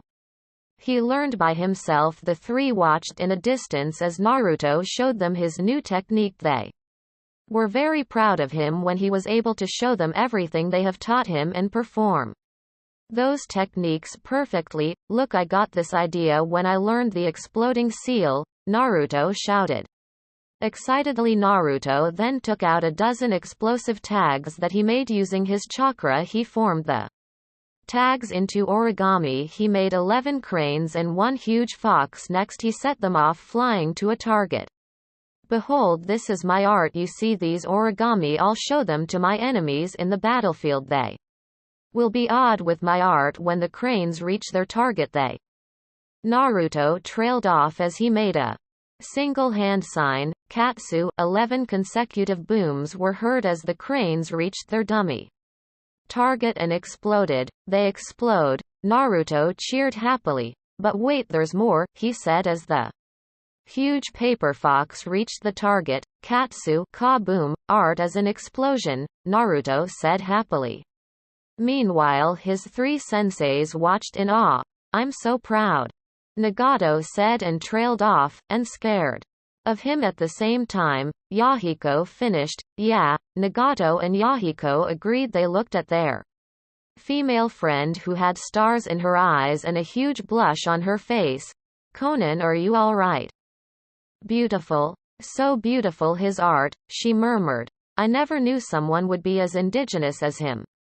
Konan, why are you shaking and you're breathing heavily? I just had an orgasm, Konan said, as she stared dreamily at Naruto. Note to self: Konan loves explosions. Learn origami, Yahiko thought. As he grinned, Nagato noticed his best friend's perverted look and also made a mental note, Yahiko's planning something. Stay away from him until he has mastered exploding origami. Somewhere, I sense a great disturbance in the force. A blonde teenage boy said as he sniffed the wind around him. The gods of explosion has spoken. I must find this kid and teach him the arts. Finally, someone who appreciates art. The blonde said as he made small clay birds and sent them flying to a tree. Exploding, art as an explosion, he said as he cackled madly and created a giant clay bird. He stood on top of it as the bird took off. Apprentice, wait for me. I'm going to find you. Uzumaki office. Uzumaki-sama, a voice hidden in the shadows spoke. Report, the woman inquired as he looked up from her desk. Hi, our spies in Iwagakure saw the Tsuchikage's granddaughter Anne Another accomplice leaving the village, they followed the two and found them headed to Konoha. So they have fallen to the bait. It's only two things: they will either try to kidnap Naruto and add him to their forces, turning him against the leaf and also gaining his dormant bloodline, or those two were sent to assassinate him in revenge to Minato for killing an entire army of their shinobi. Anything else, the Hyuga clan have decided to pit the heiress against a branch member who is believed to be a prodigy. Should the girl lose her title as heiress, will be taken away from her and she will be branded the caged bird seal, making the heiress' little sister the rightful heiress next. The current clan head believes that his daughter is a weakling and will lose against the branch member. He has already unofficially declared the younger girl as heiress. Tell Hikari to take care of the younger girl. She will know what to do. There's more. Our spies in Kumogakure has spotted 4 of the Reikage's highest-ranking shinobi leaving the village. Our spies tailed them and found them headed to Konoha as well. We believe that they will try to attempt kidnapping the Hyuga heiress. That's good. It's all good. Everything is going according to plan so far. Make sure that the Iwa and Kumo shinobi gets caught or spotted by Konoha snooping inside their village. The leaf already suspects both villages for attacking them a week ago thanks to the specific jutsus our raiding teams used. Should Konoha catch those Kumo and Iwa shinobi in their territory, the Leaf's suspicions will grow stronger and they will most likely become hostile to both villages, accusing them for attacking during a time of peace. Also, the Reikage and the Tsuchikage will no doubt deny these accusations and will definitely be hostile to Konoha as well for being suspected. Make sure that my orders regarding this issue reaches our spies in Konoha before the Iwa and Kumo shinobi arrive, which means before this afternoon, the Azukage said as she handed the spy a folder. Understood, Azukage-sama. Before I leave, there's one last thing. Earlier this morning, Konoha admitted a woman to their hospital.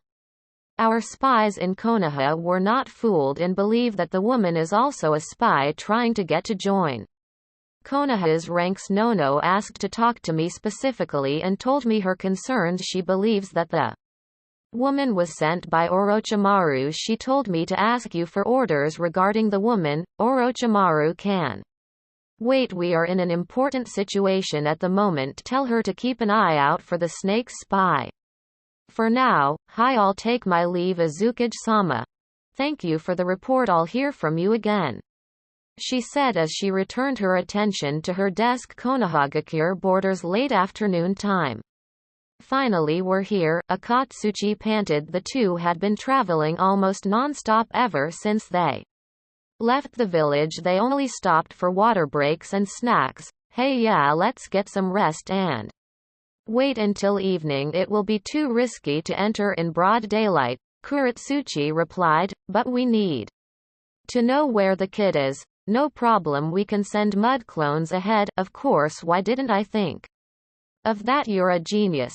Hey, I have to be smart if I'm marrying the cutie Naruto, right? Oh yeah. Whatever, I thought you were not a fangirl. Hey, I'm not. He's the first guy I've ever fond with.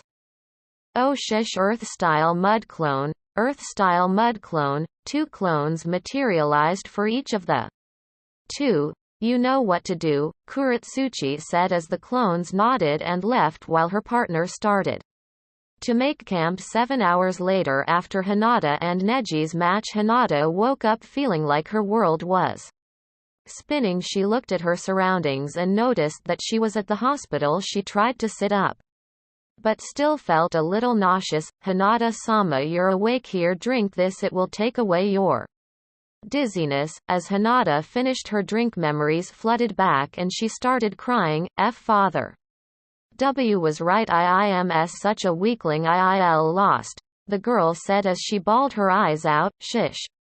Hinata-sama, you are going to be all right. Please don't cry, the nurse said. Just then they heard voices on the opposite of the door. You can't do this, a familiar female voice said. No, she lost She will now be branded with the caged bird seal, the cold voice of the Hyuga clan head said. At least give her some rest, it can wait tomorrow. No, I know what your plans are, you want to delay her branding and make an appeal to the Hokage, but since I am the clan head I will do what I want. Remember that, Elder Hikari, you may be my dead wife's older sister, but I am still Hinata's father. I have the power to order what happens to her, and my will is to get her branded with the seal. The door flew open with Hiyashi kicking it. Hikari followed after the clan head as he strode inside the room. Nurse, I want her released now. We'll bring her to the compound. Oh, of course, Hiyashi-sama, her condition is okay now, the nurse nervously said as she finished fussing over her patient. You may now go, Hinata-sama, just try not to move too much for a day or your body will suffer pain. Your chakra points are still raw and still needs rest. Thank you, nurse-san, Hinata said as she stood up from her bed. She nearly fell down, but a pair of warm arms caught her. Hikari, Oba-chan. Shush, it's all right, Hinata-chan, let me help you. 1 hour later, Hyuga clan compound. The whole clan once again gathered around their private arena. This time, instead of watching a fight, they will witness for the first time someone from the main family, the heiress to be exact, get branded with the caged bird seal. Hyuga Hinata, Hiyashi called. You were deemed unworthy of being the next Hyuga clan head. You do not have the qualities of an heiress. You are weak, you are too soft. Your Byakugan is weak and does not look like the Byakugan at all, and lastly, you were defeated by a mere branch member. Therefore I, Hiyashi Hyuga the clan head, will brand you the caged bird seal as your punishment, he said as 2 branch members stepped forward and held Hinata on both sides. Hiyashi made a series of hand seals and pressed his palms on the crying girl. Hinata screamed in pain as she felt her head like it was going to explode. There was a green glow, and then she felt her forehead like it was on fire. Soon the pain died out. Hinata has now been branded with the caged bird seal. Take her away, Hiyashi ordered the 2 branch members as Hinata was dragged away unconscious. The clan head called for Hanabi as the girl stepped forward. He ordered for the crowd to stand up. Hyuga Hanabi, as the previous heiress was deemed unworthy, you are now the new Hyuga heiress. You shall accept this responsibility and do everything I tell you to become the perfect clan head in the future. I accept. I will become the new Hyuga heiress and will do everything I can to become the perfect clan head in the future, Hanabi said confidently. In the inside she was actually nervous and did not want the title. She saw how the clan head and the elders tortured her sister Hinata during her trainings. When she was still heiress, her aunt Hikari talked to her earlier and gave her some confidence boost. Very well, stand up and take this responsibility, Hiyashi ordered. Hanabi stood up and then the crowd applauded for their new heiress outside the arena. Where are they? A voice whispered. I don't know.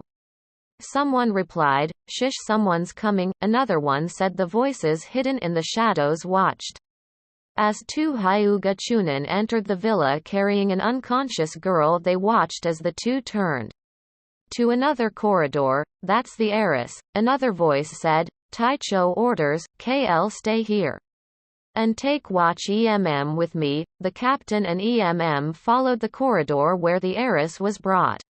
They searched each rooms and found the 3 Hyugas on the 5th room. The Kumo shinobi silently crept up to the 2 and slit their throats. The captain took out a sealing scroll and from it a sack appeared. With M's help they stuffed the unconscious girl inside the sack, not noticing her forehead. Let's go. They returned to the area where they left K and L. That was easy. Let's get the hell out of here. Outside the Hyuga compound, unknown to the 4 Kumo shinobi, they were being watched. They have the girl. They're heading outside. An Uzushio spy spoke to his radio. Send up the flare. When they get near the Uchiha compound's gates, the Konoha patrols must be notified. The Iwa pair are also on the move. Good, the mob will form as soon as they see the boy. Uchiha compound. Sasuke just finished training and ran back to his house from the training grounds. When he got inside, he found his mother nowhere to welcome him. He silently looked around the house and went upstairs. He decided to go to his room to have his clothes changed. As he walked past his parents' room, he heard voices. Sasuke does not possess the fire of the Uchiha clan. He is too kind and is concerned of others, and Uchiha must always keep to himself. The voice of his father said, I know Sasuke as such a weakling. I'm tired of looking after him. He is such a crybaby. Compared to Sasama, he is nothing. He might as well be banished from the clan and left for the orphanage. I do not want him, Mikoto said. Upon hearing this, Sasuke's heart broke. You too, mother, he thought. As his eyes got blurry, he silently went downstairs. As tears won't stop flowing from his eyes, he ran outside the house and outside the compound. He did not notice his surroundings and bumped into someone outside the Uchiha compound. That's them. Send the flare, a voice in the shadows said. Quickly, let's go, the captain kidnapper said as he carried the bag where the unconscious Hinata was stuffed in. They were now in front of the Uchiha compound. As they ran, Kei bumped into someone. Umphf. Kei nearly stumbled and looked at what hit her. She glared at it and noticed it was a boy who looked the same age as the girl they were kidnapping. She noticed that he was wearing a shirt with the Uchiha crest on it. It's an Uchiha.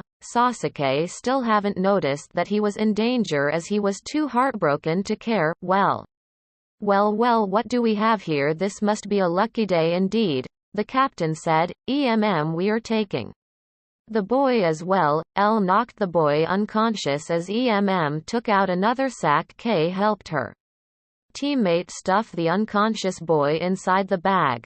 This is great. We got the Hyuga heiress plus a bonus. We got an Uchiha Raikage. Sama will be pleased. K laughed. Hurry up, the Hyuga might have found the dead bodies by now. As if on cue, they heard the alarms ringing from the Hyuga compound. Oh shit, let's go. Iwa pairs camp same time when the Kumo shinobi were still inside the Hyuga compound. The Iwa pair will go inside the village in about 2 minutes. They are now demolishing their camp. A voice in the shadows said, good, prepare the lure. Kuratsuchi and Akatsuchi took down their camp and headed inside the village. As they got inside the village, they immediately hid in the shadows and watched as they saw a mob carrying torches, pitchforks, kunais and katanas. Die, demon brat, they screamed as they chased a blonde-haired boy. No, please have mercy. Why would we take mercy on a demon? You killed our family members. In return you must die, the leader of the mob screamed as they pounced on the boy. The Iwa pair watched in horror as they started to beat the poor boy. Fuck, we need to help him, Kuratsuchi screamed as she jumped out of her hiding spot. Not waiting for her partner's answer, she made a series of hand seals and slammed the ground. Earth relays, earth dome, she said as a circular dome erupted around the blonde boy and covered him from his attackers. Doten Kaido Shokutsu, earth style erupt. The ground where the mob shook and caused them to tremble and fall. A small hill erupted from where they stood, making them fly away. Akatsuchi jumped to his partner's side and the two of them made 3 earth clones as the mob reformed and charged at them. They are the demon's saviors. Kill them. Earth release earth spikes, both originals and clones, said. Huge earth spikes erupted from the ground and skewered the mob. Those who survived the attack were killed by the clones via decapitation. Hey, serves you right for attacking a defenseless child. Enjoy your stay in hell, fuckers, Kuratsuchi said as she undid the earth dome and revealed an unconscious Naruto. Ah, I'm so sorry I let them attack you. Don't worry, you will be safe in Iwa, she said as she carried the boy. Let me carry him. You're the offensive type and I'm more of the defensive type. If we get chased, it will be easier for the two of us and safer for the boy. Akatsuchi offered. You're right, she agreed as she gently passed the boy to her partner. Let's go. The fastest and safest way is around the Uchiha compound. What the heck? A new voice said. The Iwa pair looked at the source of the voice and found another mob. Hey look, that's the demon brat. They are the ones who did this, the leader of the second mob said, pointing to the dead bodies. After them, outside the Uchiha compound. Present time. Oh shit, let's go, the captain shouted as lifted the young Uchiha's sack. They were about to run when they heard a rustle from the bushes. Then out from it came two Iwa shinobis carrying an unconscious boy. About 10 seconds later more footsteps were heard. There, that's them, they have the demon brat, the mob leader said as he pointed at the Kumo and the Iwa shinobi. Soon they were surrounded by the mob. Civilians to the rescue. The Kumo captain scoffed. We found them, they are near the Uchiha compound's gates, a new voice said. All kidnappers turned and saw two chunins with white eyes. What the? One of the Hyugas momentarily stopped as he recognized who were inside the bag and who the Iwa kunoichi was carrying. That's Hinata-sama and Fugaku-sama's son Sasuke inside the bags, and they also got the demon brat. The other Hyuga said. Listen, Kuratsuchi said, calling the attention of the Kumo captain. I don't know who you guys are exactly, but I can tell you're from Kumo. From what I can see, we are both kidnappers. Here in a few minutes we will have whole of Konoha after our asses. As much as I hate to say this, but we are going to need each other's help in order to fulfill our missions. We could help each other out until we get a safe distance from the leaf. After that we go our separate ways. No bullshit, no backstabbing deal. I'd really hate to admit it too, but yeah, we could really use some help, so yeah.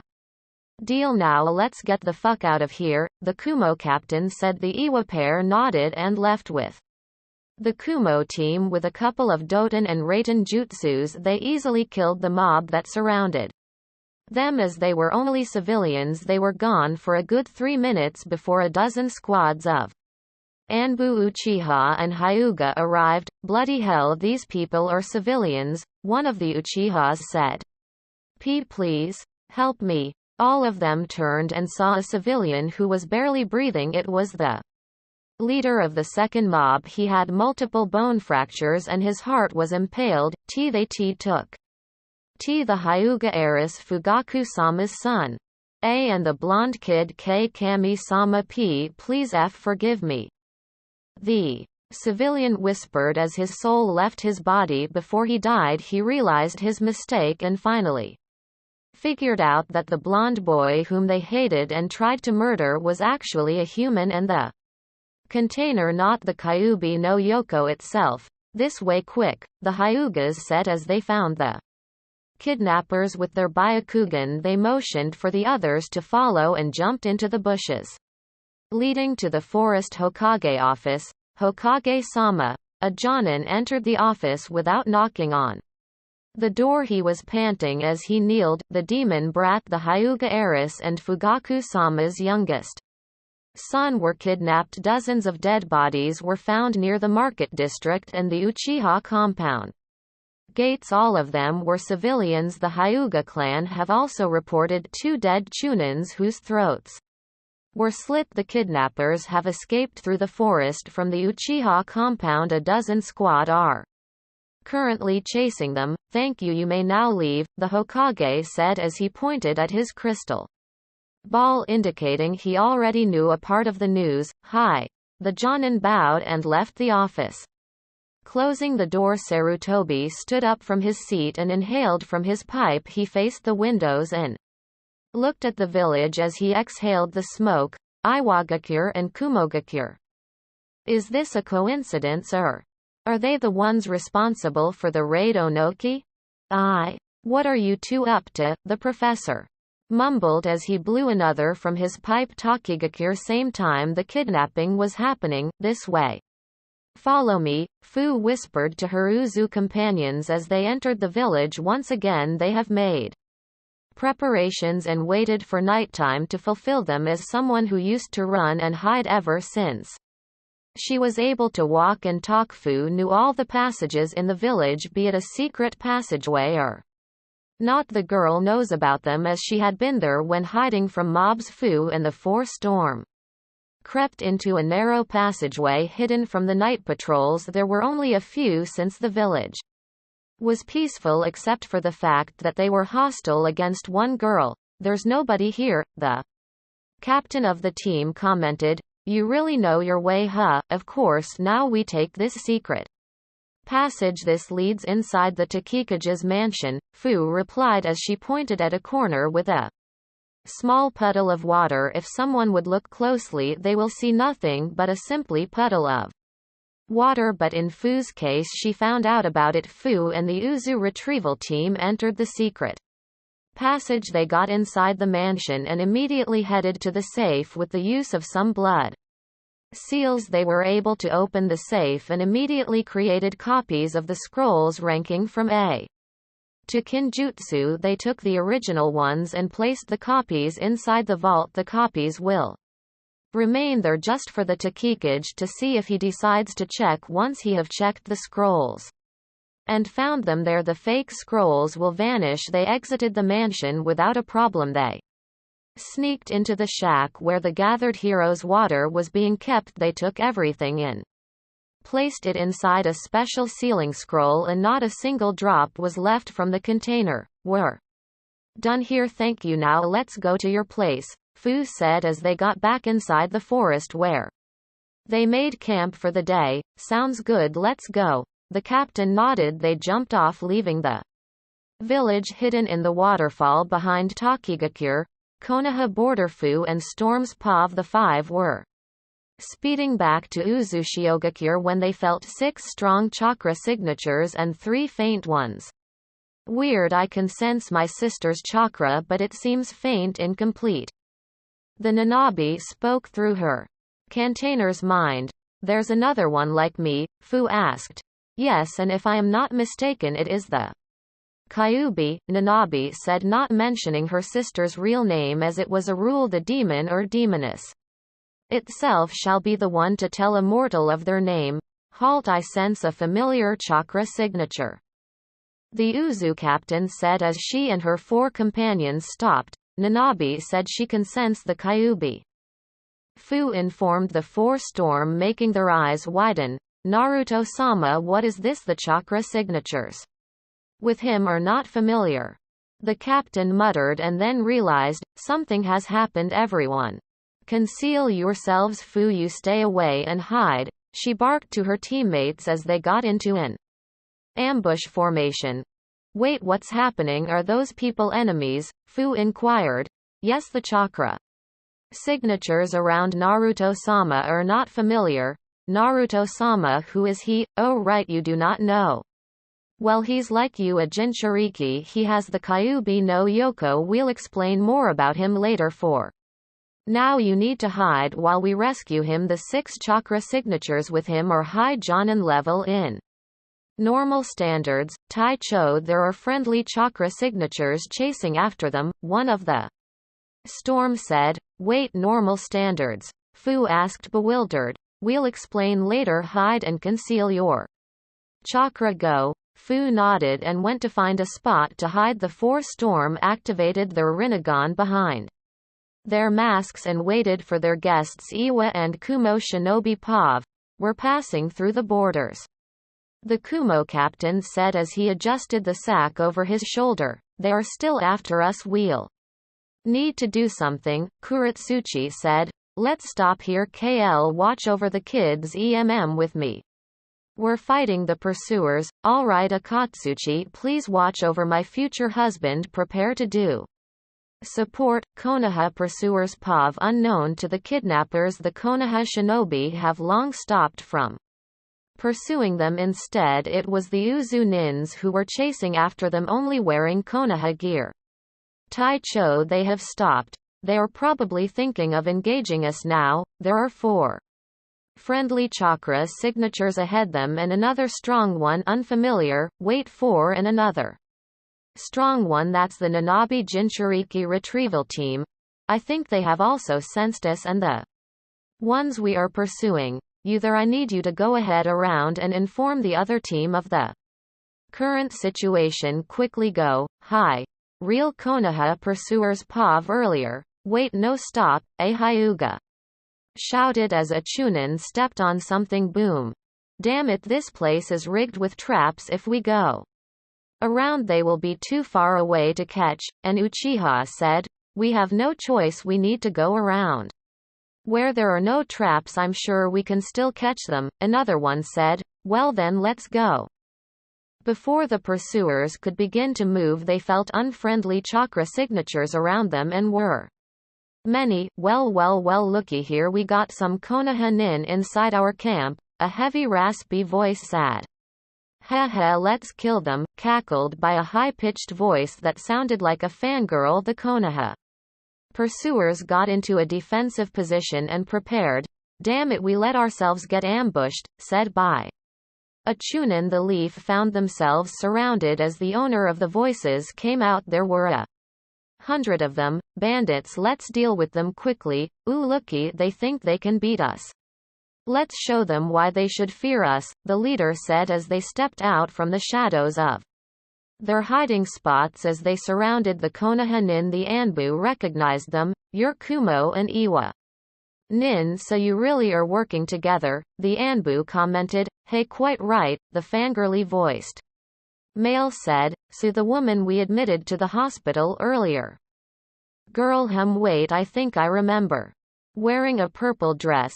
Exactly, so she was telling the whole truth. Then you ambushed her and her family. I must say her father was a tough fighter, but we still managed to kill him, so you got our prize. We will take her from your hospital once we deal with you, the leader said as he drew his weapon, unsheathing 2 katanas. The other rogue nins followed him and unsheathed their weapons as well. May the best men win, the leader said as the rogue ninjas charged at the Konoha nin Fu retrieval squad. Pav back to normal time. One friendly incoming, one of the hidden storm said as they felt one of their comrades' chakra signature. They waited until he came to their position and also hid himself. Finally, I got to you. Here's the situation, he said as he held out his palm to let his comrades know, showing them his memories of the kidnapping and the mission that was assigned to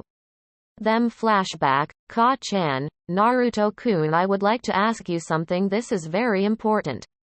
Please sit down, the Uzukage said as she motioned for her youngest to take a sit. Alright, what is it, Ka-chan? Kurama-san needs to hear this as well, okay, Naruto said as he concentrated and woke up his friend. Okay, she's listening. The Uzukage then told her son about Iwagakure Kumogakure and Konoha. She told him about the planned kidnappings and asked her son for some blood and chakra from Kurama that would be used for a Naruto blood clone.